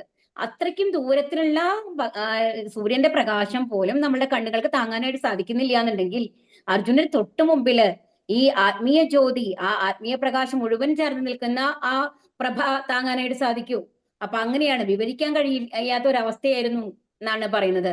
അപ്പൊ ധൃതരാഷ്ട്ര രാജാവിനെ അതിന്റെ മാനസിക ചിത്രീകരണം നൽകാൻ അപ്പൊ സഞ്ജയൻ കാണുന്നുണ്ട്, അല്ലെ? സഞ്ജയനും വ്യാസന്റെ ആ ദിവ്യ ദൃഷ്ടി മൂലം ഇത് കാണാൻ സാധിക്കുന്നുണ്ട്, ആ ദിവ്യ ചക്ഷുഷ് ഉള്ളത് കൊണ്ട്. അപ്പൊ സഞ്ജയന് അത് കണ്ടു കഴിഞ്ഞിട്ട് എങ്ങനെ വർണ്ണിക്കണേ? നമ്മൾക്ക് വാക്കുകൾ വരണ്ടേ?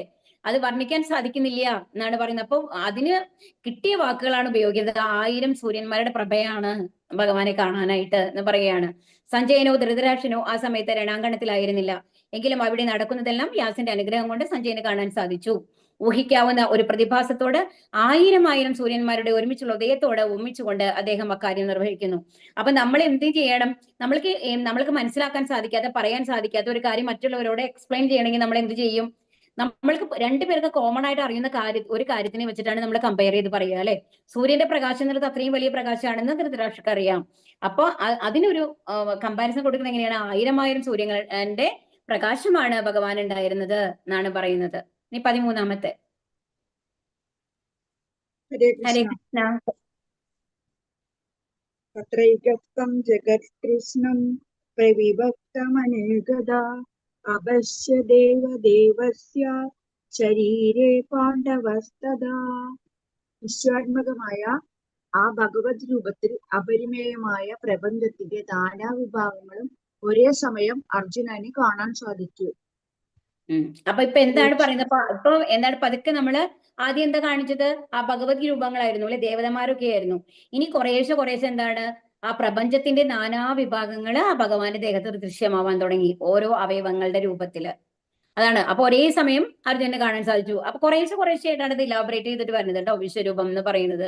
അപ്പൊ ഏറ്റവും ആദ്യം എന്താണ്? മനോഹരമായിട്ടുള്ള ദിവ്യമാലാംബരങ്ങളൊക്കെ ധരിച്ചിട്ടുള്ള അനേക കൈകളും എല്ലാം ആ മനോഹരമായിട്ടുള്ള രൂപമാണ് കണ്ടത്. അത് കഴിയുമ്പോഴേക്കും എന്താണ്? ആയിരക്കണക്കിന് സൂര്യന്മാരുടെ പ്രഭയാണ് എന്നുള്ളത് കാണുന്നത്. അതിനുശേഷം എന്താണ്?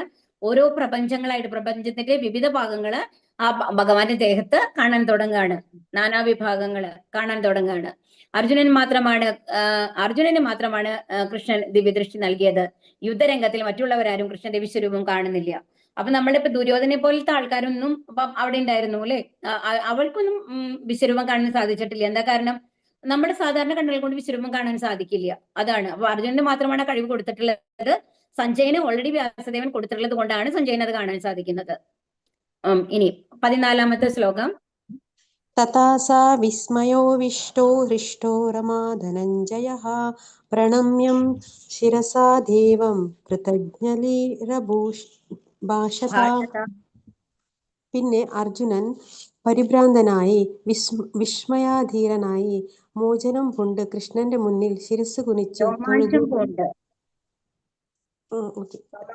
രോമാഞ്ചം പൂണ്ടതല്ലേ മാതാജി? രോമാഞ്ചം പൂണ്ട് കൃഷ്ണന്റെ മുന്നിൽ ശിരസ് കുനിച്ചു തൊഴുതുകൊണ്ട് ഇങ്ങനെ പറഞ്ഞു. അപ്പൊ എന്താ പറയുന്നത്? എന്താണ്? അപ്പൊ കാണുമ്പോ അർജുനന് ആദ്യം അത്രയും ആഗ്രഹത്തോടു കൂടിയിട്ടാണ് വിശ്വരൂപം കാണണം എന്നൊക്കെ പറയുന്നത്. പക്ഷെ ഇത് കാണുമ്പോ എന്താണ്? നമ്മൾ ഇമാജിൻ ചെയ്ത്, നമ്മളുടെ മനസ്സിലൊരു ഇമാജിനേഷൻ ഉണ്ടാവും. അതിന്റെ എവിടെയോ അല്ല ഈ ഭഗവാന്റെ രൂപം എന്ന് പറയുന്നത്. അർജുനൻ പരിഭ്രാന്തനായി കണ്ടിട്ട് എന്താ കാണുന്നത് എന്ന് വിശ്വസിക്കാൻ പറ്റുന്നില്ല. ഈ ഭഗവാന്റെ ഉടലിൽ നിന്ന് തന്നെയാണോ ഈ വിശ്വരൂപം വന്നത് എന്നുള്ള പോലെ സംശയം തോന്നുന്ന വിധത്തിലാണ് അർജുനന്റെ അവസ്ഥ ഇപ്പോ. വിസ്മയാധീനനായി രോമാഞ്ചം പൂണ്ട് കൃഷ്ണന്റെ മുന്നിൽ ശിരസ് കുനിച്ച് തൊഴുതുകൊണ്ട് ഇങ്ങനെ പറഞ്ഞു. എന്താ പറയുന്നത്?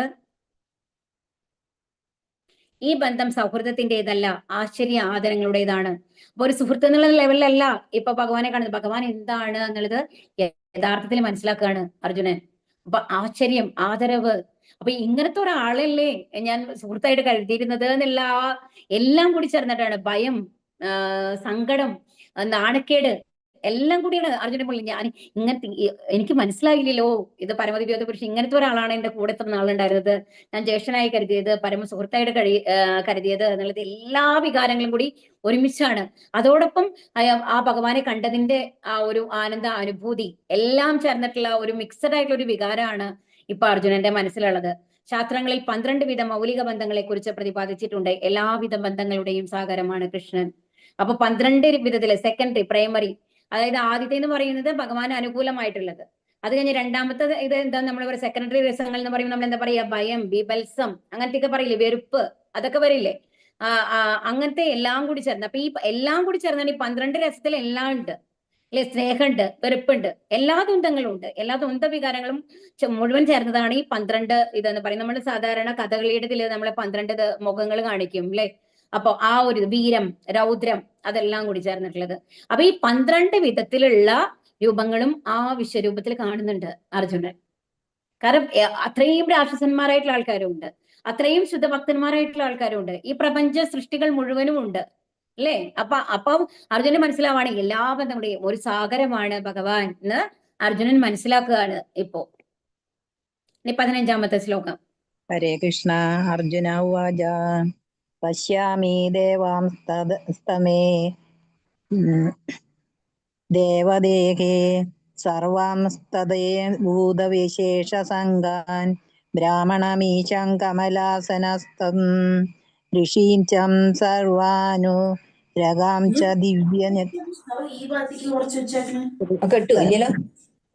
അർജുനൻ പറഞ്ഞു, കൃഷ്ണ, അവിടുത്തെ ശരീരത്തിൽ സകല ദേവന്മാരെയും മറ്റു സകല ജീവജാലങ്ങളെയും ഞാൻ കാണുന്നു. മാത്രമല്ല താമരപ്പൂവിൽ ഇരുന്ന് അരുളുന്ന ബ്രഹ്മദേവൻ, അതുപോലെ ശിവൻ, ഋഷികൾ, ദിവ്യ സർപ്പഗണങ്ങൾ എന്നിവരെയും ഞാൻ കാണുന്നു. ഹരേ കൃഷ്ണ. അപ്പൊ ഇതാണ് പശ്യാമി ദേവസ്തവ ദേവദേഹേ സർവാം സദാ ഭൂതവിശേഷ സംഘാൻ ബ്രഹ്മാണമീശം കമലാസനസ്ഥം ഋഷീം ച സർവാനുരകാം ച ദിവ്യാൻ. എന്താ പറയുന്നത്? അങ്ങയുടെ ശരീരത്തിൽ സകല ദേവന്മാരെയും സകല ജീവജാലങ്ങളെയും ഞാൻ കാണുന്നു. പിന്നെയോ താമരപ്പൂവിൽ ഇരുന്നരുളുന്ന ബ്രഹ്മദേവൻ, അതാ ഗർഭോദക സായി വിഷ്ണു അല്ലെ, അതിന്റെ ആ താമരപ്പൂവിലെ ബ്രഹ്മദേവനെ കാണുന്നു. അതുപോലെയോ ശിവൻ, ഋഷികൾ, ദിവ്യ സർപ്പഗണങ്ങൾ എല്ലാവരെയും, അതുപോലെ വാസുകി, ആരാണ്? കാരണോദക സായി വിഷ്ണു ആരുടെ മേലെയാണ്? വാസുകി ഉണ്ട് അല്ലെ, ആ സർപ്പത്തിന്റെ മേലെ ശയിക്കുന്നുണ്ട് അല്ലെ, ഗർഭോദക സായി വിഷ്ണു സോറി ശയിക്കുന്നുണ്ട് അല്ലെ. അപ്പൊ അങ്ങനെ ഒരുപാട് എല്ലാത്തിനെയും ഇങ്ങനെ കണ്ടുകൊണ്ടിരിക്കുകയാണ് അർജുനൻ ആ ശരീരത്തില്. അതാണ് ഇവിടെ പറയുന്നത്. ഓരോ ഇതായിട്ട് അങ്ങനെ കൂടി വരികയാണ്. ഗർഭോദക സായി വിഷ്ണുവിന് മെത്തയായിട്ടുള്ള ദിവ്യ സർപ്പത്തിന്റെ പേരാണ് വാസുകി. ഇനി ഗർഭോദക സായി വിഷ്ണു മുതൽ പ്രപഞ്ച സർഗത്തിന്റെ മുകൾ നിലയിലുള്ള സൃഷ്ടികർത്താവായ ബ്രഹ്മാവിന്റെ ഇരിപ്പിടമായ കമലാകൃതിയിലുള്ള ഗ്രഹം വരെ അർജുനൻ കാണുന്നുണ്ട്. അപ്പൊ ആ ഗർഭോദക സായി വിഷ്ണുവിന്റെ താമരത്തണ്ടില് മേലെ ആ താമരപ്പൂവ് കാണുന്നുണ്ട്, ആ താമരപ്പൂവിന്റെ ഉള്ളില് ബ്രഹ്മദേവനെ കാണുന്നുണ്ട്. അപ്പൊ എല്ലാം അങ്ങനെ കണ്ടുകൊണ്ടിരിക്കുകയാണ്. ഇനി 16ാമത്തെ ശ്ലോകം. ഹരേ കൃഷ്ണ. അനേകബാഹൂധരവക്ത്രനേത്രം പശ്യാമി ത്വാം സർവതോ അനന്തരൂപം നാന്തം ന മധ്യം ന പുനസ്തവാദിം പശ്യാമി വിശ്വേശ്വര വിശ്വരൂപ. വായിച്ചോളൂ മനോജി. അല്ലയോ ജഗന്നാഥ വിശ്വരൂപ, അങ്ങയുടെ ശരീരത്തിൽ എല്ലായിടത്തും എണ്ണമറ്റ കൈകളും ഉദരങ്ങളും വായ്കളും കണ്ണുകളും ഉരുത്തിരിഞ്ഞു വരുന്നു. ഇവയ്ക്ക് അവസാനമില്ല, ആദ്യമോ മധ്യമോ അന്തമോ കാണുന്നില്ല. ഹരേ കൃഷ്ണ. അപ്പൊ ഇവിടെ എന്താ പറയുന്നത്? അനേക ബാഹു. ഇനി എന്താ കാണുന്നത്? ഇനി ഇപ്പൊ ഇത്രയും മനോഹരമായിട്ടുള്ള രൂപമാണ് അല്ലെ, ആസ്വദിക്കുന്ന ലെവലിലാണ് ഉള്ളത്. ഇനി ലെവൽ മാറുകയാണ് ആ വിശ്വരൂപത്തിന്റെ. നമ്മൾക്ക് മനസ്സിൽ ഇമാജിൻ ചെയ്തിട്ട് പോയി കഴിഞ്ഞാൽ നമ്മൾക്ക് ഒരു ഐഡിയ കിട്ടും. ഇനി എന്താ കാണുന്നത്? ഇനി എല്ലാ ഭാഗത്തും ആ ശരീരത്തിൽ ഇപ്പൊ നമ്മള് വിശ്വരൂപം, പ്രപഞ്ച സൃഷ്ടികള് എല്ലാമാണ് കണ്ടുകൊണ്ടിരുന്നത്. ഇനി എന്താ കാണുന്നത്? ആ ശരീരത്തിന്റെ എല്ലാ ഭാഗത്തുനിന്നും എണ്ണമറ്റ കൈകളും കാലുകളും ഒക്കെ വരികയാണ്, കണ്ണുകളും ഉരുത്തിരിഞ്ഞു വരുന്നു. അപ്പൊ ഇനി സകല ജീവജാലങ്ങളെയും അവിടെ കാണുകയാണ്. അവയ്ക്ക് അവസാനമില്ല. അതൊക്കെ നമ്മൾക്ക് നോക്കി അവസാനം ഉണ്ടാവോ? കാരണം ഈ ഫുൾ ജീവജാലങ്ങളുടെ കണ്ണുകളും കാലുകളും ഒക്കെ ആയിട്ടൊന്ന് ഇമാജിൻ ചെയ്ത് നോക്കുക. 84 ലക്ഷം തരം വർഗ്ഗങ്ങളാണ് ഉള്ളത്. അത്രയും തരം കാലുകൾ, അത്രയും തരം കൈകള് എല്ലാം ഉരുത്തിരിഞ്ഞു വരികയാണ്. ആദ്യമോ മധ്യമോ അന്തമോ കാണുന്നില്ല. അതുമല്ല ഈ ഭീമാകാര രൂപത്തിന് മേലെ നോക്കി കഴിഞ്ഞാലും അവസാനമില്ല, താഴെ നോക്കി കഴിഞ്ഞാൽ എവിടെ നിന്നാ തുടങ്ങണമെന്ന് അറിയില്ല, പാതാള ലോകത്ത് നിന്നല്ലേ തുടങ്ങുന്നുണ്ടാവുക.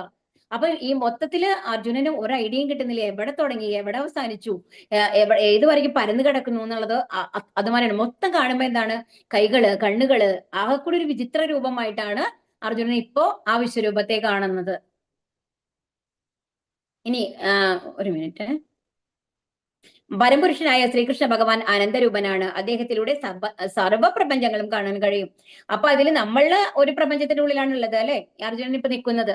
എന്നാൽ ആ വിശ്വരൂപത്തിലോ എല്ലാ പ്രപഞ്ചങ്ങളും, കാരണോദകസായ വിഷ്ണുവിന്റെ ദേഹത്തു നിന്ന് വരുന്ന ആ സ്വർണ്ണ മുട്ടകൾ മാരി അണ്ടങ്ങൾ മാരിയുള്ള പ്രപഞ്ചങ്ങൾ നമ്മൾ കണ്ടതാണ് അല്ലെ. ആ എല്ലാ പ്രപഞ്ചങ്ങളും കാണുകയാണ്. ആ പ്രപഞ്ചത്തിലുള്ള ആളുകളൊക്കെ വേറെ മാതിരി ഉണ്ടാവുക അല്ലെ. നമ്മുടെ പ്രപഞ്ചത്തിലുള്ള ആൾക്കാരെ മാതിരി ആവണമെന്നില്ല വേറെ പ്രപഞ്ചത്തിലുള്ള ആൾക്കാരുണ്ടാവണത്. അത് എല്ലാം ദർശിക്കുകയാണ് അർജുനൻ. ഇനി 17ാമത്തെ ശ്ലോകം. ഹരേ കൃഷ്ണ. കിരീടിനം ഗദിനം ചക്രിണം സർവതോ ദീപ്തിമന്തം പശ്യാമി ത്വാം ദുർനിരീക്ഷ്യം പ്രമേയം. അഗ്നിയുടെയും മധ്യാഗ്നി സൂര്യന്റെയും പ്രകാശം പോലെ ചുഴെ പരക്കുന്നതും കണ്ണഞ്ചിപ്പിക്കുന്നതുമായ മഹാജ്യോതിസ്സുകൊണ്ട് ദുർദൃശ്യമാണ് അങ്ങയുടെ ഈ രൂപം. എങ്കിലും അനേക വിധത്തിലുള്ള കിരീടങ്ങളും ഗദകളും ധരിച്ച തേജോമയമായ ഈ രൂപം ഞാൻ എവിടെയും കാണുന്നു. ഹരേ കൃഷ്ണ. ഇനിയിപ്പോ എന്താ പറയുന്നത്? കിരീടിനും ഗദിനം ചക്രിണം ച, അതായത് ആളിക്കത്തുന്ന അഗ്നിയുടെയും മധ്യാഹ്ന സൂര്യന്റെയും പ്രകാശം പോലെ ചൂഴെ പരക്കുകയാണ്. ആ പ്രകാശം കണ്ണ്, ഈ കിട്ടിയ കണ്ണ് പോലും എന്താ പറയാ അടയുന്ന മാതിരിയാണ് ആ പ്രകാശം എന്നാണ് പറയുന്നത്. അപ്പൊ ഇനി ആ മഹാജ്യോതിസ് കൊണ്ട് ദൃശ്യമാണ്, എനിക്ക് കാണാൻ പറ്റണില്ല, കണ്ണിങ്ങനെ അടഞ്ഞു പോവാണ്. നമ്മൾ പറയില്ലേ, നമ്മൾ നല്ല പ്രകാശം വരുമ്പോൾ നമ്മുടെ കണ്ണടഞ്ഞു പോകും അല്ലെ. ദുർദൃശ്യമാണ് എന്നാണ് പറയുന്നത് അങ്ങയുടെ ഈ രൂപം. എങ്കിലും അനേക വിധത്തിലുള്ള കിരീടങ്ങളും ഗദകളും ചക്രങ്ങളും ധരിച്ച തേജോമയമായ ഈ രൂപം ഞാൻ എവിടെയും കാണുന്നു. അപ്പൊ എല്ലായിടത്തും നോക്കി കഴിഞ്ഞാലും എന്താണ്, കിരീടങ്ങളാണ്, ഗദകളാണ് അല്ലെ. ഭഗവാന്റെ ആ വിശ്വരൂപത്തിലെ എല്ലാ രൂപങ്ങളും. അപ്പൊ രാജാക്കന്മാര് അവരുടെ കയ്യിലുള്ള ഗദകള്, ആയുധങ്ങള് ഓരോന്നുണ്ട് അല്ലെ. ദേവിയാണെങ്കിലോ ദേവിക്ക് അതിൻ്റെതായിട്ടുള്ള ആയുധങ്ങൾ ഉണ്ടാവും അല്ലെ. അപ്പൊ അങ്ങനെ മൊത്തം എന്താണ് പറയാ, എന്താ പറയാ, ഫുൾ ആയുധങ്ങളൊക്കെ നിറഞ്ഞിട്ടുള്ള കൈകളും കാലുകളും ഒക്കെ ആയിട്ടുള്ള ആ ഒരു എന്താ പറയാ അവസാനവും ആദ്യവും ഒന്നും ഇല്ലാത്ത ഒരു വിശാലമായിട്ടുള്ള രൂപമാണ് അർജുനൻ ഇപ്പോ കണ്ടുകൊണ്ടിരിക്കുന്നത്. ഇനി 18ാമത്തെ ശ്ലോകം. ഹരേ കൃഷ്ണ. ത്വമക്ഷരം പരമം വേദിതവ്യം ത്വമസ്യ വിശ്വസ്യ പരം നിദാനം ത്വമവ്യയ ശാശ്വത ധർമ്മഗോപ്ത സനാതനസ്ത്വം പുരുഷോ മതോ മേ. ആദിമമായ പരമലക്ഷ്യം അങ്ങാണ്. ഈ ജഗത്തിന്റെ അന്തിമ വിശ്രമസ്ഥാനവും അങ്ങ് തന്നെ. അവ്യയനും പുരാതനനും ശാശ്വത ധർമ്മത്തിന്റെ സംരക്ഷകനുമായ ചിൽ പുരുഷൻ അങ്ങാണെന്ന് ഞാൻ വിശ്വസിക്കുന്നു. അപ്പൊ ഇവിടെ എന്താ പറയുന്നത്? ആദിമമായ പരമലക്ഷ്യം അങ്ങാണ്. എല്ലാവരുടെയും പരമലക്ഷ്യം എന്താണ്? അങ്ങാണ് അല്ലെ. അപ്പൊ ഈ ജഗത്തിന്റെ അന്തിമ വിശ്രമസ്ഥാനം എന്ന് പറയുന്നത്, ഒരു പ്രളയം വരുമ്പോ എവിടെ പോകുന്നത്? ഭഗവാന്റെ അടുത്തേക്ക് തന്നെയാണ് പോകുന്നത് അല്ലെ. അപ്പൊ അവ്യയനും പുരാതനും ശാശ്വതധർമ്മത്തിന്റെ സംരക്ഷണമായ ചിത്പുരുഷൻ അങ്ങാണെന്ന് ഞാൻ വിശ്വസിക്കുന്നു. അപ്പൊ ഇവിടെ എന്താ പറയുന്നത്? അപ്പൊ അർജുനൻ പറയാണ്, അപ്പൊ എല്ലാത്തിന്റെയും അടിസ്ഥാനം അങ്ങാണ്, ആ ഭഗവാൻ തന്നെയാണ് അങ്ങ് എന്ന് എനിക്ക് പൂർണ്ണമായിട്ട് മനസ്സിലായി. കാരണം എല്ലാം ആ ശരീരത്തിലാണ് കണ്ടുകൊണ്ടിരിക്കുന്നത് അല്ലെ. ഈ 17ാമത്തെ 16 17 ഓക്കെ, ഇതിന് എക്സ്പ്ലനേഷൻ അവർ കൊടുത്തിട്ടില്ല. ഇനി 19ാമത്തെ ശ്ലോകം മാതാജി. ഹരേ കൃഷ്ണ. അനാദിമത്യാന്തമനന്ത വീര്യം അനന്തബാഹും ശശിസൂര്യനേത്രം പശ്യാമി താം ദീപ്ത ഹുദാശവക്ത്രം തത് സ്വതേജസാ വിശ്വമിദം തപന്തം. അവിടേക്ക് തുടക്കമോ മധ്യമോ അവസാനമോ ഒന്നുമില്ല. അമേയമാണ് അങ്ങയുടെ പ്രഭാവം. അനേകം കൈകളും സൂര്യചന്ദ്രന്മാരാകുന്ന കണ്ണുകളും അങ്ങേക്കുണ്ട്. വായിൽ നിന്ന് തീ പാളുന്നു. അങ്ങയുടെ തേജസ്സാൽ ലോകമെമ്പാടും ജ്വലിക്കുന്നതായും ഞാൻ കാണുന്നുണ്ട്. ഹരേ കൃഷ്ണ. അപ്പൊ ഇവിടെ എന്താ പറയുന്നത്? അനാദി മധ്യാന്തം, അതായത് ആദി ഇല്ല, അവസാനം ഇല്ല അല്ലെ, തുടക്കമോ മധ്യമോ അവസാനമോ ഒന്നും ഇല്ല എന്ന് പറഞ്ഞു. അമേയമാണ് അങ്ങയുടെ പ്രഭാവം. അനേകം കൈകളാണ്, സൂര്യചന്ദ്രന്മാരാകുന്ന കണ്ണുകളെ എന്തുമായിട്ടാണ് ഉപമിച്ചോണ്ടേ നോക്കൂ. സൂര്യചന്ദ്രന്മാരായിട്ടുള്ള കണ്ണുകള് അങ്ങേക്കുണ്ട്. വായിൽ നിന്ന് എന്താ വരുന്നത്? തീയാണ് വരുന്നത്. അപ്പൊ ഒരു അസുര സ്വഭാവം കാണിക്കാൻ തുടങ്ങി കഴിഞ്ഞു അല്ലെ ഭഗവാൻ. വായിൽ നിന്ന് തീ വരുന്നു. അങ്ങയുടെ തേജസ്സാൽ ലോകമെമ്പാടും ജ്വലിക്കുന്നതായും ഞാൻ കാണുന്നുണ്ട്. അപ്പൊ ഈ ഭഗവാന്റെ പ്രകാശം കാരണം കൊണ്ട് മറ്റേതെല്ലാം ജ്വലിക്കുന്ന മാതിരി ഇപ്പൊ നമ്മൾ നല്ല പ്രകാശത്തിൽ വെച്ച് കഴിഞ്ഞാൽ അതിന്റെ മുമ്പിലിരിക്കുന്ന വസ്തുക്കൾ നമ്മൾ ജ്വലിക്കുന്ന മാതിരി നമുക്ക് തോന്നും അല്ലേ? അപ്പൊ അതുപോലെ ആ ഭഗവാന്റെ പ്രകാശം കാരണം കൊണ്ട് ഈ ലോകം മുഴുവൻ ജ്വലിക്കുന്ന മാതിരിയായിട്ടാണ് ഞാൻ കാണുന്നത് എന്നാണ് ഇവിടെ പറയുന്നത്. അപ്പൊ എന്താണ് ഭഗവാന്റെ 6 വിഭൂതികളാണുള്ളത് അല്ലെ? ആ 6 അപ്പൊ ദിവ്യ പൃഥ്വിയോ സ്വർഗ ഭൂലോകങ്ങൾക്കിടയിലുള്ള ആകാശം, ലോകത്രയം എന്നീ വാക്കുകൾ ശ്രദ്ധേയമാണ്. അർജുനൻ മാത്രമല്ല ഭഗവാന്റെ വിശ്വരൂപം കണ്ടത്, മറ്റു ഗ്രഹവ്യൂഹങ്ങളിലുള്ളവരും കാണുകയുണ്ടായെന്ന് അവ സ്പഷ്ടമാക്കുന്നു. അർജുനന്റെ വിശ്വരൂപ ദർശനം ഒരു സ്വപ്നമായിരുന്നില്ല. അപ്പൊ ഇനി ഇവിടെ പറയുന്നത് ഒരു വളരെ ഇമ്പോർട്ടന്റ് ആയിട്ടുള്ള ഒരു കാര്യമാണ് കേട്ടോ. അപ്പൊ ഇവിടെ എന്താ പറയണെന്നുണ്ടെങ്കിൽ എന്താ പറയാ, ഈ ഭഗവാന്റെ വിശ്വരൂപം അർജുനൻ കണ്ടു എന്ന് പറയുന്നുണ്ട് അല്ലെ? അപ്പൊ അപ്പൊ നമ്മൾക്ക് വിശ്വസിക്കാൻ പറ്റില്ല. ഇപ്പൊ അർജുനൻ പറയുന്നത്, അർജുനൻ എന്ന് പറയുന്നത് ഭഗവാന്റെ സുഹൃത്താണ്, അതുകൊണ്ട് കാണിച്ചു കൊടുക്കുമ്പോൾ അർജുനൻ എക്സാജറേറ്റ് ചെയ്യാലോ. വേറെ ആരും കണ്ടിട്ടില്ല എന്നെങ്കിൽ നമുക്ക് ഉറപ്പ് പറയാൻ പറ്റില്ല. കാരണം ചോദിക്കാം, ഇപ്പൊ അർജുനൻ മാത്രമാണ് കണ്ടുള്ളൂ എന്ന് പറയുന്നത്, അവിടെ ബാക്കി ആരും കണ്ടിട്ടില്ല. ഇപ്പൊ സഞ്ജയൻ കണ്ടിട്ടുണ്ട്, അത് വേറെ കാര്യം. പക്ഷെ ദിവ്യചക്ഷുഷില്ല, അതുകൊണ്ട് ബാക്കി ആർക്കും കാണാൻ സാധിച്ചിട്ടില്ല. അപ്പൊ അതിന് എന്താ ഒരു പ്രൂഫ് ഉള്ളത് അർജുനൻ കണ്ടു എന്നുള്ളത്? പക്ഷെ അതിന് വേണ്ടിയിട്ടുള്ളതാണ് അടുത്ത ശ്ലോകങ്ങളിൽ നമ്മൾക്ക് പറയുന്നുണ്ട്. എന്തെന്ന്? മറ്റ് വ്യൂഹങ്ങളിലുള്ള ആൾക്കാർ മുഴുവൻ ഇത് കാണുന്നുണ്ട്. ആ കഴിവുള്ള, അതായത് നമ്മുടെ ദേവതമാരുമാരുള്ള ആൾക്കാർക്ക് അവർക്ക് പ്രത്യേക ചക്ഷുഷിന്റെ ആവശ്യമില്ല. അവർ ആ ലെവലിലുള്ള ശുദ്ധഭക്തന്മാരാണ് അല്ലെ? അപ്പൊ ആത്മീയ ലോകത്തിലുള്ള ആൾക്കാർക്ക് ആ കണ്ണുകൾ കൊണ്ട് ഭഗവാന്റെ വിശ്വരൂപം കാണാനായിട്ട് സാധിക്കും. അപ്പൊ അതുകൊണ്ട് ആണ് പറയുന്നത്. അപ്പോ അർജുനൻ മാത്രമല്ല വിശ്വരൂപം കണ്ടിട്ടുള്ളത്, വേറെ ഗ്രഹവ്യൂഹങ്ങളിലുള്ള ആൾക്കാരൊക്കെ അത് കാണുകയുണ്ടായിട്ടുണ്ട്. അപ്പൊ അതുകൊണ്ട് അർജുനൻ കണ്ട ഒരു സ്വപ്നമൊന്നും അല്ല, അത് യഥാർത്ഥത്തിലെ ഭഗവാൻ വിശ്വരൂപം കാണിച്ചു തന്നെയാണെന്നുള്ള ഒരു പ്രൂഫാണ് മറ്റുള്ളവരും കണ്ടു എന്നുള്ളത് ഇവിടെ പറയുന്നത് എന്നാണ് ഇവിടെ പറയുന്നത്. ഇനി 20ാമത്തെ ശ്ലോകം ആരാ വായിക്കുന്നത്? ഹരേ കൃഷ്ണ. ഹരേ കൃഷ്ണ.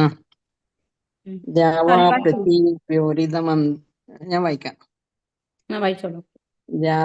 പൃഥിവ്യോരിതമന്തരം ഹി വ്യാപ്തം ത്വയികേന ദിശശ്ച സർവാഃ ദൃഷ്ടാദ്ഭുതം രൂപമുഗ്രം തവേദം ലോകത്രയം പ്രവൃത്തിഥം മഹാത്മൻ. അങ്ങ് ഏകനാണെങ്കിൽ കൂടി ഭൂമ്യാകാശങ്ങളും സർവ്വദിക്മുഖങ്ങളും അങ്ങയാൽ വ്യാപിക്കപ്പെട്ടിരിക്കുന്നു. സർവോത്തമ, ആശ്ചര്യകരവും ഭയാവഹവുമായ ഈ രൂപം കണ്ടിട്ട് 3 ലോകങ്ങളും സംഭ്രാന്തി കൊള്ളുന്നു. ഇവിടെ പ്രത്യേകിച്ച് 3 ലോകങ്ങളും, ലോകത്രയം പ്രവ്യതം മഹാത്മൻ എന്നാണ് പറയുന്നത്. വ്യതിതരാകുന്നു, അതായത് പേടിക്കുകയാണ് കണ്ടിട്ട്, ഈ ഭഗവാന്റെ ഈ രൂപം കണ്ടിട്ട്. അപ്പൊ 3 ലോകത്തിലുള്ള ആൾക്കാരും, അതായത് അതിന് യോഗ്യതയുള്ള ആൾക്കാര്, എല്ലാവരും അല്ല, ആ യോഗ്യതയുള്ള ആൾക്കാർ ഇത് കണ്ടിട്ടുണ്ട് ഭഗവാന്റെ വിശ്വരൂപം എന്നാണ് പറയുന്നത്. അപ്പോ ഇവിടെ ഇതിൽ നിന്ന് എന്ത് മനസ്സിലായി? 3 ലോകങ്ങളിലുള്ള ആൾക്കാരും ഈ ഭഗവാന്റെ ആ വിശ്വരൂപം കണ്ടിട്ടുണ്ട് അല്ലെ? അർജുനൻ മാത്രമല്ല ഭഗവാന്റെ വിശ്വരൂപം കണ്ടത്, മറ്റു വ്യൂഹങ്ങളിലുള്ളവരും കാണുകയുണ്ടായി എന്ന് സ്പഷ്ടമാക്കുന്നു. അർജുനന്റെ വിശ്വരൂപ ദർശനം ഒരു സ്വപ്നമായിരുന്നില്ല. അപ്പൊ എന്താ പറയുന്നത്? ഭൂമി, ആകാശം, സർവ്വ ദിക്മുഖങ്ങളും അങ്ങയാൽ വ്യാപിക്കപ്പെട്ടിരിക്കുന്നു. അപ്പൊ ആ ഭഗവാന്റെ രൂപത്തിന് ആകാശം, ഭൂമി എല്ലാം, അതായത് 3 ഇതും പാതാളവും സ്വർഗലോകങ്ങളും എല്ലാം കാണുകയാണ് അർജുനൻ. അപ്പൊ സർവോത്തമ, ആശ്ചര്യകരമാണ്. അതുപോലെ തന്നെ എന്താണ്? അത് അത്ഭുതം മാത്രമല്ല ഉണ്ടാക്കുക, പേടി ഉണ്ടാക്കുന്ന രീതിയിലാണ് ഉണ്ടാവുന്നത്. കാരണം ഒന്ന് ആലോചിച്ച് നോക്കൂ, ഈ പാതാള ലോകങ്ങളിലുള്ളതൊക്കെ വിഷസർപ്പങ്ങളും അങ്ങനത്തെ അസുര ജീവികളുമാണ്. അങ്ങനത്തെ ജീവികളെയൊക്കെ നമ്മൾ ആ ഭഗവാന്റെ രൂപത്തിൽ ഇങ്ങനെ കാണുമ്പോൾ എങ്ങനെ ഉണ്ടായിരുന്നുണ്ടാവും അർജുനന്റെ അവസ്ഥ എന്നുള്ളതെന്ന് ആലോചിച്ച് നോക്കൂ. ഭയാവഹവും ഈ രൂപം കണ്ടിട്ട് 3 ലോകങ്ങളും സംഭ്രാന്തി കൊള്ളുന്നു എന്നാണ് പറയുന്നത്. ഇനി 21ാമത്തെ ശ്ലോകം ആരാണ് വായിക്കുന്നത്? ഹരേ കൃഷ്ണ മാതാജി. വായിച്ചോളൂ. അമീഹിത്വം സുരസംഗാ വിശന്തി. അതാണ് ട്യൂൺ ട്ടോ. അമീഹിത്വം സുരസംഗ വിശന്തി കേചിത് ഭീത പ്രാഞ്ജലയോ ഗൃണത്തി സ്വസ്തിതുക്ത മഹർഷി സിദ്ധസംഗ സ്തുതി ബന്ധുത്വം സ്തുതിഭി പുഷ്പതലാഭിഹ. ദേവഗണങ്ങളെല്ലാം ശരണം പ്രാപിച്ച് അങ്ങേ ഉൾപോകുന്നു, പ്രവേശിക്കുന്നു. അവരിൽ ചിലർ വല്ലാതെ ഭയപ്പെട്ട് കൂപ്പുകൈകളോടെ പ്രാർത്ഥിക്കുന്നു. മഹർഷിമാരും സിദ്ധരും ലോകത്തിന് എല്ലാവിധ ശാന്തിയും ഭവിക്കട്ടെ എന്ന് നേർന്നുകൊണ്ട് അങ്ങേ വൈദിക സൂക്തങ്ങളാൽ സ്തുതിക്കുന്നു.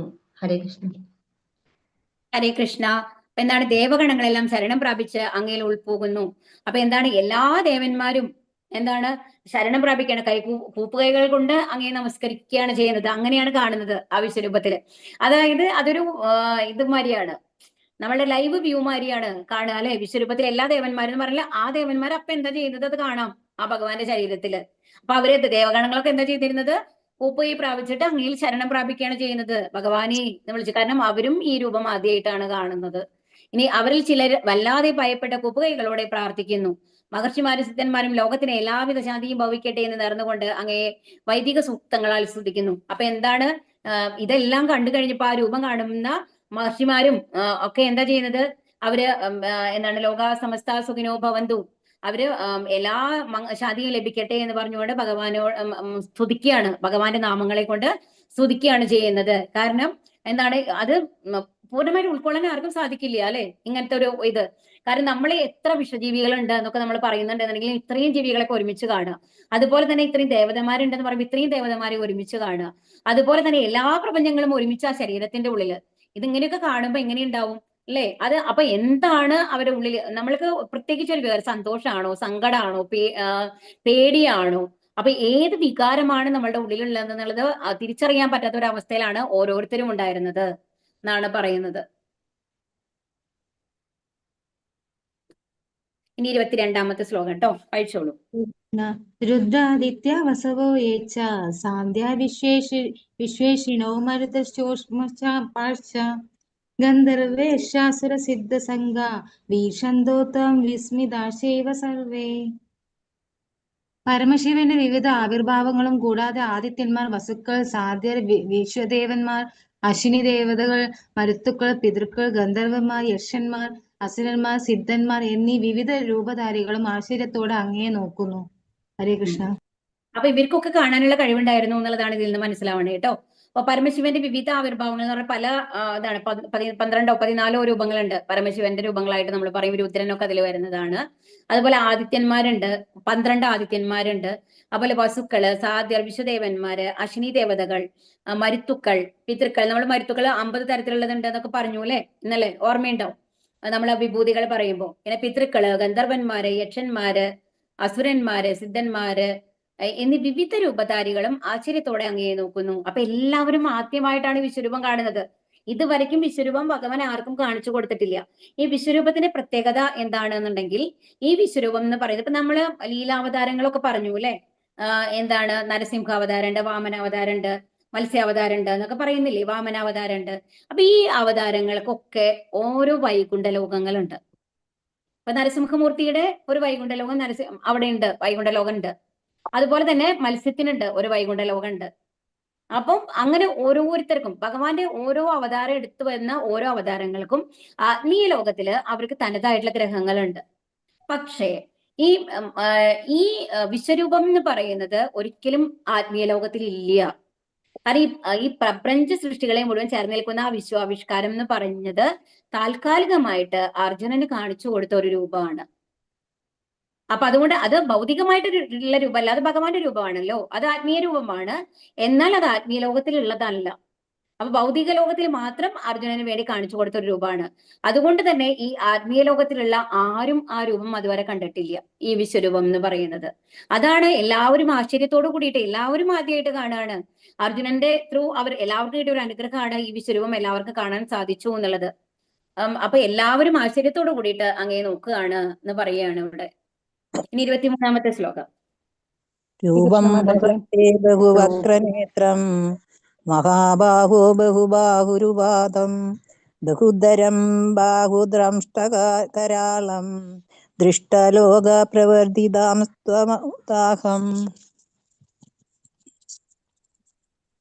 വായിച്ചോളൂ മദനി. മഹാബാഹോ, എല്ലാ ഗ്രഹങ്ങളും അവയിൽ വാഴുന്നവരും ഭയാകുലരുമാണ്. അനേകം മുഖങ്ങളും കാലുകളും ഉദരങ്ങളും അസംഖ്യം ഭീകരദ്രഷ്ടങ്ങളുമുള്ള അങ്ങയുടെ ഈ വിശ്വരൂപം കണ്ടിട്ട് സർവലോക നിവാസികളും ഞാനും അസ്വസ്ഥരാകുന്നു. ഹരേ കൃഷ്ണ. ഇവിടെ എന്താ പറയുക, രൂപം മഹത്തെ ബഹുഭക്ത്ര നേത്രം, എല്ലാ ഗ്രഹങ്ങളും അതിൽ കാണുന്നുണ്ട് അല്ലെ. അതിൽ എന്നിട്ട് ആ ഗ്രഹത്തിലുള്ള ആൾക്കാരൊക്കെയോ പേടിച്ചു വരച്ചിരിക്കുകയാണ്, എല്ലാവരും ഭയാകുലരാണ്. അനേക മുഖങ്ങളും കാലുകളും ഉദരങ്ങളും അസംഖ്യം ഭീകരദംശങ്ങളും. തന്നെയല്ല ഇപ്പൊ എങ്ങനെയാ കാണുന്നത്, ആ അസുരജീവികൾ ഇപ്പൊ പല ലോകങ്ങളുണ്ട് അല്ലെ, അതിലുള്ള ആൾക്കാരൊക്കെ ദംശകളൊക്കെ എങ്ങനെയുണ്ടാവുക, അസുരന്മാരൊക്കെ നമ്മളിങ്ങനെ ചിത്രീകരിക്കുമ്പോൾ ഭയങ്കര വലിയ പല്ലുകളൊക്കെ ആയിട്ടാണ് കാണുക അല്ലെ. അതുപോലെ വന്യജീവികളൊക്കെ ഒന്ന് ആലോചിച്ച് നോക്കൂ. അപ്പൊ അത്ര ഭീകര ദംശങ്ങളുള്ള അങ്ങയുടെ വിശ്വരൂപം കണ്ടിട്ട് സർവ്വലോക നിവാസികളും ഞാനും അസ്വസ്ഥരാകുന്നു. അപ്പൊ ഇത് കാണുമ്പോൾ സന്തോഷമല്ല വരുന്നത്. വിശ്വരൂപം കാണുമ്പോൾ എന്താണ്? പേടിയാണ് ഉള്ളിൽ വരുന്നത്, ഒരു അസ്വസ്ഥത. അത്രയും വലിയ പല്ലുകളും രക്തവും തീ പാറുന്നതും എല്ലാം കൂടി കണ്ടിട്ട് അസ്വസ്ഥരാവുകയാണ് എല്ലാവരും എന്ന് പറയുകയാണ്. ഇനി 24-ാമത്തെ ശ്ലോകം വായിച്ചോളൂ കേട്ടോ. ഹരേ കൃഷ്ണ. നവസ്പൃശം ദീപ്തമനേകവർണം വ്യാത്യാനനം ദീപ്ത വിശാലനേത്രം ദൃഷ്ടാഹിത്വം പ്രവ്യതിതാന്തരാത്മാ ഹൃദിം ന വിദ്യാമി ശമം ച വിഷ്ണു. അല്ലയോ സർവവ്യാപിയായ വിഷ്ണു, ആകാശമുട്ടുന്ന അങ്ങയെ അനേകം വർണ്ണജാലം പിളർന്ന വായോടുകൂടിയും തിളങ്ങുന്ന വലിയ കണ്ണുകളോടുകൂടിയും കണ്ടിട്ട് എന്റെ മനസ്സ് ഭയം കൊണ്ട് അസ്വസ്ഥമാകുന്നു. എനിക്ക് എന്റെ ധൈര്യത്തെയോ മനസ്സിന്റെ സന്തുലനത്തെയോ നിലനിർത്താൻ കഴിയുന്നില്ല. അപ്പൊ ഇവിടെ എന്താ പറയുന്നത്? സർവ്വവ്യാപിയായിട്ടുള്ള വിഷ്ണു. അപ്പൊ അർജുനൻ പറയാണ് എന്തെന്നാണ്? ആകാശമുട്ടുന്ന അങ്ങയെ, അതായത് എന്റെ ഇല്ല അല്ലെ, നമ്മൾ കണ്ണ് മേലെ നോക്കിക്കഴിഞ്ഞാൽ ഫുൾ ഭഗവാനെയാണ് കാണുന്നത്, എന്റെ ഒന്നുമില്ല. അപ്പം ആകാശമുട്ടുന്ന അങ്ങയെ അനേക വികിരണ വർണ്ണജാലങ്ങളോട് കൂടിയും പിളർന്ന വായയോടും, വായ തുറന്നിട്ടാണുള്ളത്, തിളങ്ങുന്ന വലിയ കണ്ണുകളോടും കൂടിയും കണ്ടിട്ട് എന്റെ മനസ്സ് ഭയം കൊണ്ട് അസ്വസ്ഥമാകുന്നു. എന്റെ മനസ്സ് അത്രയും പേടിച്ച് വിറക്കുകയാണ് ചെയ്യുന്നത് അങ്ങയെ കാണുമ്പോൾ. ഇത്രയും ഭീകര രൂപത്തില് എനിക്ക് ഇമാജിൻ ചെയ്യാൻ പറ്റുന്നില്ല അങ്ങയുടെ ഉള്ളിൽ ഇങ്ങനത്തെ ഒരു ഭീകര രൂപം ഉണ്ട് എന്നുള്ളത് എന്ന് പറയാണ്. എനിക്ക് എന്റെ സ്ഥൈര്യത്തെയോ മനസ്സിന്റെ സന്തുലനത്തെയോ നിലനിർത്താൻ കഴിയുന്നില്ല. അപ്പൊ എന്താണ്? എനിക്ക് നിൽക്കാൻ പോലും സാധിക്കുന്നില്ല കണ്ടിട്ട്. ഉള്ളിൽ നിന്ന് പേടി വന്നിട്ട് ഞാൻ വിറച്ചുകൊണ്ടിരിക്കുകയാണ്. അപ്പൊ മനസ്സിനെ നിലനിർത്താനായിട്ട് സാധിക്കുന്നില്ല പേടിച്ചിട്ട് എന്ന് പറയുകയാണ് അർജുനൻ. അപ്പം ഇനി അടുത്ത ശ്ലോകം 25-ാമത്തെ ശ്ലോകം വായിച്ചോളൂ. ദംഷ്ട്രകരാളാനി മുഖാനി ദൃഷ്ടൈവ കലാനലസന്നിഭാനി ദിശോ ന ജാനേ ന ലഭേ ച ശർമ്മാ പ്രസീദ ദേവേശ ജഗന്നിവാസ. ലോകനാഥനായ ദേവദേവ പ്രസാദിക്കണേ. പാളുന്ന കാലാഗ്നി ജ്വാലകളെ പോലിരിക്കുന്ന ദംഷ്ട്രകരാളങ്ങളായ അങ്ങയുടെ മുഖങ്ങൾ കണ്ടിട്ട് എനിക്ക് സമനില തെറ്റുന്നു, ദിഗ്ഭ്രമം അനുഭവപ്പെടുന്നു. അപ്പൊ എന്തായി? ഇപ്പൊ അർജുനന്റെ ഇത് മാറി, കാരണം ഭഗവാന്റെ രൂപഭാവങ്ങളൊക്കെ മാറി. ഇപ്പൊ എന്തായി? നല്ല വായൊക്കെ തുറന്ന് അത്രയും വലിയ പല്ലുകളൊക്കെ ആയിട്ടുള്ള രൂപമാണ് ഇപ്പൊ കാണുന്നത് അർജുനൻ. അപ്പൊ ലോകനാഥനായ ദേവദേവ പ്രസാദിക്കണേ. പാളുന്ന കാലാഗ്നി ജ്വാലകളെ പോലിരിക്കുന്ന കാലാഗ്നി. കാലാഗ്നി എന്ന് എന്താ പറയാൻ കാരണം? ഇവിടെ ഏറ്റവും അവസാനം എന്ന് പറയുന്നത് നമ്മുടെ മരണമാണ് അല്ലെ. ആ മരണം എന്ന് പറയുന്നതാണ് കാലമാണ്. അപ്പൊ ആ കാലത്തിന് മേലെ നമ്മളുടെ ഒരു സമയം കഴിഞ്ഞ് കഴിഞ്ഞാൽ നമ്മൾക്ക് ഇവിടെ ഇരിക്കാൻ പറ്റില്ല. അതുകൊണ്ടാണ് ഇവിടെ കാലാഗ്നി ജ്വാലകളെ പോലിരിക്കുന്ന, അതായത് എല്ലാവരുടെയും മരണത്തിന്റെ കാരണമായിട്ടുള്ള എന്നുള്ള മാതിരിയാണ് ഇവിടെ സൂചിപ്പിക്കുന്നത് കേട്ടോ. കാലാഗ്നി ജ്വാലകളെ പോലിരിക്കുന്ന ദംഷ്ടകരാളങ്ങളായ അങ്ങയുടെ മുഖങ്ങൾ കണ്ടിട്ട്, അതാണ് അത്രയും വലിയ പല്ലുകളും ഇപ്പൊ കടിച്ചു കീറും എന്നുള്ള മാതിരിയുള്ള ഒരു മുഖഭാവമാണ് കാണുന്നത്. നരസിംഹമൂർത്തി വന്നപ്പോ എങ്ങനെയുണ്ടായിരുന്നത് അതുപോലെ. അപ്പം മുഖങ്ങൾ കണ്ടിട്ട് എനിക്ക് നിലനിരുന്ന ഒരു മുഖാണോ ഉള്ളത്? അല്ല അല്ലെ, എത്ര ലക്ഷക്കണക്കിന് മുഖങ്ങളാണ് കാണുന്നത്, അതുമാതിരി കാണുന്നത്. അപ്പൊ എന്താണ്? ആ മുഖങ്ങൾ കണ്ടിട്ട് എനിക്ക് സമനില തെറ്റുന്നു, ദിക് സംഭ്രമം അനുഭവപ്പെടുന്നു. എനിക്ക് കാലൊന്നും നിലയ്ക്ക് നിൽക്കുന്നില്ല എന്ന് പറയില്ലേ, കാലൊക്കെ വിറച്ചു കഴിഞ്ഞിട്ട് വീഴാൻ പോവുകയാണ് എന്ന് പറയില്ലേ. അപ്പൊ ആ ഒരവസ്ഥയിലാണുള്ളത് എന്ന് പറയാണ് അർജുനൻ ഇവിടെ. ഇനി 26-ാമത്തെ ശ്ലോകം 26-27. അമേ ച ത്വാം ധൃതരാഷ്ട്രസ്യ പുത്രാ സർവേ സഹൈവാവനിപാലസംഘൈ ഭീഷ്മോ ദ്രോണസ്തുതപുത്രസ്തഥാസൗ സഹാസ്മദീയൈരഭിയോധമുഖ്യൈ വക്ത്രാണി തേ ത്വരമാണവിശന്തി ദംഷ്ട്രാകരാളാനി ഭയാനകാനി കേചിദ്യുലഗ്നാ ദശനാന്തരേഷു സദൃശ്യന്തേ ചൂർണിതൈരുത്തമാങ്കൈ. ധൃതരാഷ്ട്രപുത്രന്മാരെല്ലാവരും അവരെ സഹായിക്കുന്ന രാജാക്കന്മാരും ഭീഷ്മർ, ദ്രോണർ, കർണൻ എന്നിവരും നമ്മുടെ യോദ്ധാക്കളും പ്രമുഖന്മാരുമെല്ലാം അങ്ങയുടെ ഭീകരങ്ങളായ വായ്കളിലേക്ക് അതിവേഗത്തിൽ കടന്നു പോവുകയാണ്. ആ ദ്രംഷ്ടകൾക്കിടയിൽപ്പെട്ട് ചിലരുടെ ശിരസുകൾ ചതഞ്ഞരയുന്നു. ഹരേ കൃഷ്ണ. ഇത് ഇമ്പോർട്ടന്റ് ആയിട്ടുള്ള ശ്ലോകമാണ്. അപ്പൊ എന്താണ് അർജുനനോട് എന്താ പറഞ്ഞത്? നീ കാണാൻ ആഗ്രഹിക്കുന്നതൊക്കെ കഴിഞ്ഞു പോയതായാലും നടക്കുന്നതായാലും വരാൻ വന്നതെല്ലാം നിനക്കിപ്പോ കാണാം എന്നാണ് പറഞ്ഞത് അല്ലേ. ഇപ്പൊ എന്താണ് നടക്കാൻ പോണത് എന്നുള്ളത് കാണുകയാണ്. ഇപ്പൊ എന്താ പറയുന്നത്? ധൃതരാഷ്ട്ര പുത്രന്മാരെല്ലാവരും അവരെ സഹായിക്കുന്ന രാജാക്കന്മാരും ഭീഷ്മർ, ദ്രോണർ, കർണർ എന്നിവരും നമ്മുടെ യോദ്ധാക്കളിൽ പ്രമുഖരായവരുമെല്ലാം അങ്ങയുടെ ഭീകരങ്ങളായ വായ്ക്കുള്ളിലേക്ക് അതിവേഗം. അപ്പൊ ഇപ്പൊ നീ അടുത്ത ഇത് വന്നു, അടുത്ത രൂപത്തിലേക്ക് എത്തി ഭഗവാൻ. ഇപ്പൊ എന്താ കാണുന്നത്? അർജുനൻ നോക്കുമ്പോ ഓരോരുത്തരും ആ യുദ്ധക്കളത്തിൽ നിൽക്കുന്ന അർജുനന്റെ ഓപ്പോസിറ്റ് ആയിട്ടുള്ള ഓരോരുത്തരും, ദുര്യോധനനും കൗരവന്മാരെല്ലാവരും, ഭീഷ്മരും ദ്രോണരും എല്ലാവരും, അതുപോലെ തന്നെ പാണ്ഡവ സൈന്യത്തിലുള്ള പ്രമുഖരായിട്ടുള്ള എല്ലാവരും ഓരോരുത്തരായിട്ട് ആ ദംശങ്ങളുടെ ഇടയിൽ ചതഞ്ഞരഞ്ഞുകൊണ്ടിരിക്കുകയാണ്. ഇതാണ് കണ്ടുകൊണ്ടിരിക്കുന്നത്. ഭഗവാന്റെ ആ വായിൽ ഇങ്ങനെ ചതഞ്ഞറിഞ്ഞു പോയിക്കൊണ്ടിരിക്കുകയാണ്, അതിവേഗം കടന്നു പോവുകയാണ്. ആ ദംശങ്ങൾക്കിടയിൽപ്പെട്ട ചിലരുടെ ചെസ്സുകൾ ചതഞ്ഞറിയുകയാണ് എന്നാണ് പറയുന്നത്. അപ്പൊ എത്ര ഭീകര രൂപമായിരുന്നുണ്ടാവും അല്ലേ? ഒന്ന് ആലോചിച്ച് നോക്കൂ ആ ഭഗവാന്റെ ആ വിശ്വരൂപം എന്ന് പറയുന്നത്. അപ്പൊ ഇതാണ് ഇപ്പോ അർജുനൻ കണ്ടുകൊണ്ടിരിക്കുന്നത്. അപ്പൊ എന്താണ്? നീ കാണാൻ ഇച്ഛിക്കുന്നതെല്ലാം കണ്ടുകൊള്ളുക എന്നാണല്ലോ മുമ്പ് ഒരു ശ്ലോകത്തിൽ ഭഗവാൻ അർജുനനോട് പറഞ്ഞിട്ടുള്ളത്. പ്രതിപക്ഷത്തിലെ യോദ്ധാക്കളായ ഭീഷ്മ, ദ്രോണ, കർണാദികളും ധൃതരാഷ്ട്രപുത്രന്മാരും അർജുനനെ സഹായിക്കുന്ന സേനാധിപന്മാരുമെല്ലാം സംഹരിക്കപ്പെടുന്നതാണ് അദ്ദേഹം ഇവിടെ കാണുന്നത്. കുരുക്ഷേത്രത്തിൽ ഒത്തുചേർന്നവരിൽ ബഹുഭൂരിപക്ഷത്തിന്റെയും നാശവും അർജുനന്റെ വിജയവും ഇതിനാൽ സൂചിപ്പിക്കപ്പെട്ടു. ആരാലും ജയിക്കപ്പെടാനാവാത്ത ഭീഷ്മരും കർണനും പോലും ഈ യുദ്ധത്തിൽ മരിക്കും. അവർ മാത്രമല്ല, അർജുന പക്ഷത്തിൽപ്പെട്ട ചില യോദ്ധാക്കളും കൊല്ലപ്പെടും. ഇതെല്ലാം അർജുനൻ എന്താണ് ലൈവായിട്ട് കാണുകയാണ്. അപ്പൊ എന്തായാലും മനസ്സിലായി എന്താണ് അർജുനാണ് ജയിക്കാൻ പോകുന്നത് എന്നുള്ളത് മനസ്സിലായി. ബാക്കിയുള്ള ആൾക്കാരെല്ലാവരും മരിക്കാൻ പോവുകയാണെന്നുള്ളത് ഒക്കെ ഭഗവാൻ കാണിച്ചു കൊടുത്തു. അപ്പൊ ഇതിൽ നിന്ന് അർജുനൻ എന്ത് മനസ്സിലായി? തനിക്ക് ഒന്നും ചെയ്യാനില്ല എന്ന് മനസ്സിലായി.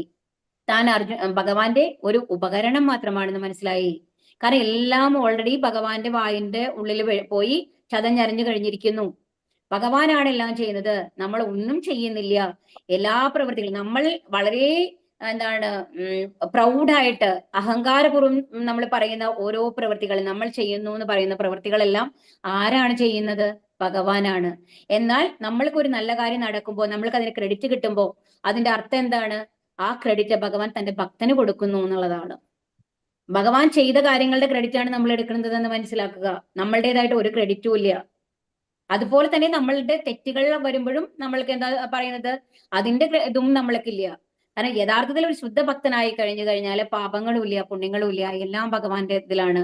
അപ്പൊ നമ്മൾ തെറ്റ് ചെയ്യുന്ന ആൾക്കാരാണെങ്കിലും അതിന്റെ ശിക്ഷ അനുഭവിക്കുന്നതാണെങ്കിലും അത് തരുന്നത് ആരാണ്? ഭഗവാനാണ്, മറ്റുള്ളവരല്ല. ഇപ്പൊ നമ്മളുടെ കണ്ണുകളിൽ ഒരാളെ കൊല്ലുന്നു എന്ന് തോന്നി കഴിഞ്ഞാലും അത് അനുഭവിക്കേണ്ടതാണെന്നുണ്ടെങ്കിൽ അത് ഭഗവാൻ ത്രൂ വരുന്നതാണ് എന്നാണ് പറയുന്നത്. പക്ഷെ അതുകൊണ്ട് ആ ചെയ്യുന്ന ആൾക്ക് പാപമില്ല എന്നുള്ളതല്ല. അയാൾക്ക് അങ്ങനത്തെ ഒരു സിറ്റുവേഷൻ അയാൾ സൃഷ്ടിച്ചിട്ടുണ്ടാവും. അതുകൊണ്ടാണ് അങ്ങനെ വരുന്നത്. പാപങ്ങളും പുണ്യങ്ങളും ഓരോരുത്തർക്കുണ്ട്. അപ്പൊ നമ്മളുടെ പ്രവർത്തികളുടെ ഫലം എല്ലാം ഭഗവാനാണ് ചെയ്യുന്നത് എന്നുണ്ടെങ്കിൽ എങ്ങനെയാണ് നമ്മൾക്ക് പാപവും പുണ്യവും വരണേ എന്നുള്ളത് ചോദിക്കാം അല്ലെ? അപ്പൊ അതിന്റെ ഇതെന്താണെന്നുണ്ടെങ്കിൽ അത്തരം ഇപ്പൊ നമ്മൾക്ക് ഒരു തെറ്റ് നമ്മൾക്ക് വന്നിട്ടുണ്ട് എന്നുണ്ടെങ്കിൽ, നമ്മൾ ചെയ്യുന്നുണ്ട് എന്നുണ്ടെങ്കിൽ അതിന്റെ പാപം നമ്മൾ അനുഭവിക്കണം. പക്ഷെ അത് അതെങ്ങനെയാണ് അനുഭവം വരുന്നത്? അടുത്ത ജന്മത്തിലായിരിക്കാം ഒരു പക്ഷേ അത്തരം ഒരു സിറ്റുവേഷൻ നമ്മൾക്ക് കൊണ്ടുവന്ന് വരും, ഭഗവാൻ തരുന്നതാണ് എന്നുള്ളതാണ് നമ്മൾ മനസ്സിലാക്കേണ്ടത്. അപ്പൊ ഇതിൽ നിന്ന് എന്താ മനസ്സിലാക്കേണ്ടത്? നമ്മൾക്ക് ഒന്നിന്റെയും അഹങ്കാരബോധം വേണ്ട, എല്ലാം ഭഗവാനാണ് ചെയ്യുന്നത് എന്ന് അർജുനന് മനസ്സിലാക്കി കൊടുക്കുകയാണ്. അർജുനന് ഒരു നിമിത്തം മാത്രമാണ്, ഒരു ഉപകരണം മാത്രമാണ്. അതായത് ഒരു പാവകളിയുടെ ഇതില് പിന്നിലുള്ള ആൾക്കാരാണ് ആ ചരട് വലിച്ചുകൊണ്ട് അതിനെ ഉപയോഗിക്കുന്നത് അല്ലെ. അതുപോലെ തന്നെയാണ് ഈ പ്രപഞ്ചത്തിൽ നമ്മൾ കാണുന്ന ഓരോ ആക്ഷനും ഓരോ പ്രവർത്തികളും ഓരോരുത്തരുടെ വിജയങ്ങളും ദുഃഖങ്ങളും എല്ലാം ആ ഭഗവാന്റെ ചരട് വലികൾ മാത്രമാണ്. നമ്മളുടേതായിട്ട് ഒന്നുമില്ല, നമ്മളുടേതായിട്ട് എന്താ പറയാ, ഞാൻ എന്ന് പറയാനായിട്ട് ഇവിടെ ഒന്നുമില്ല എന്നുള്ളത് മനസ്സിലാക്കിയൊക്കെയാണ് അർജുനന് ഭഗവാൻ ഇവിടെ. ഹരേ കൃഷ്ണ. നീ നാളെ നോക്കാം കേട്ടോ. അടുത്ത ക്ലാസ്സിൽ നമുക്ക് കാണാം. ഇന്നലത്തെ ഒരു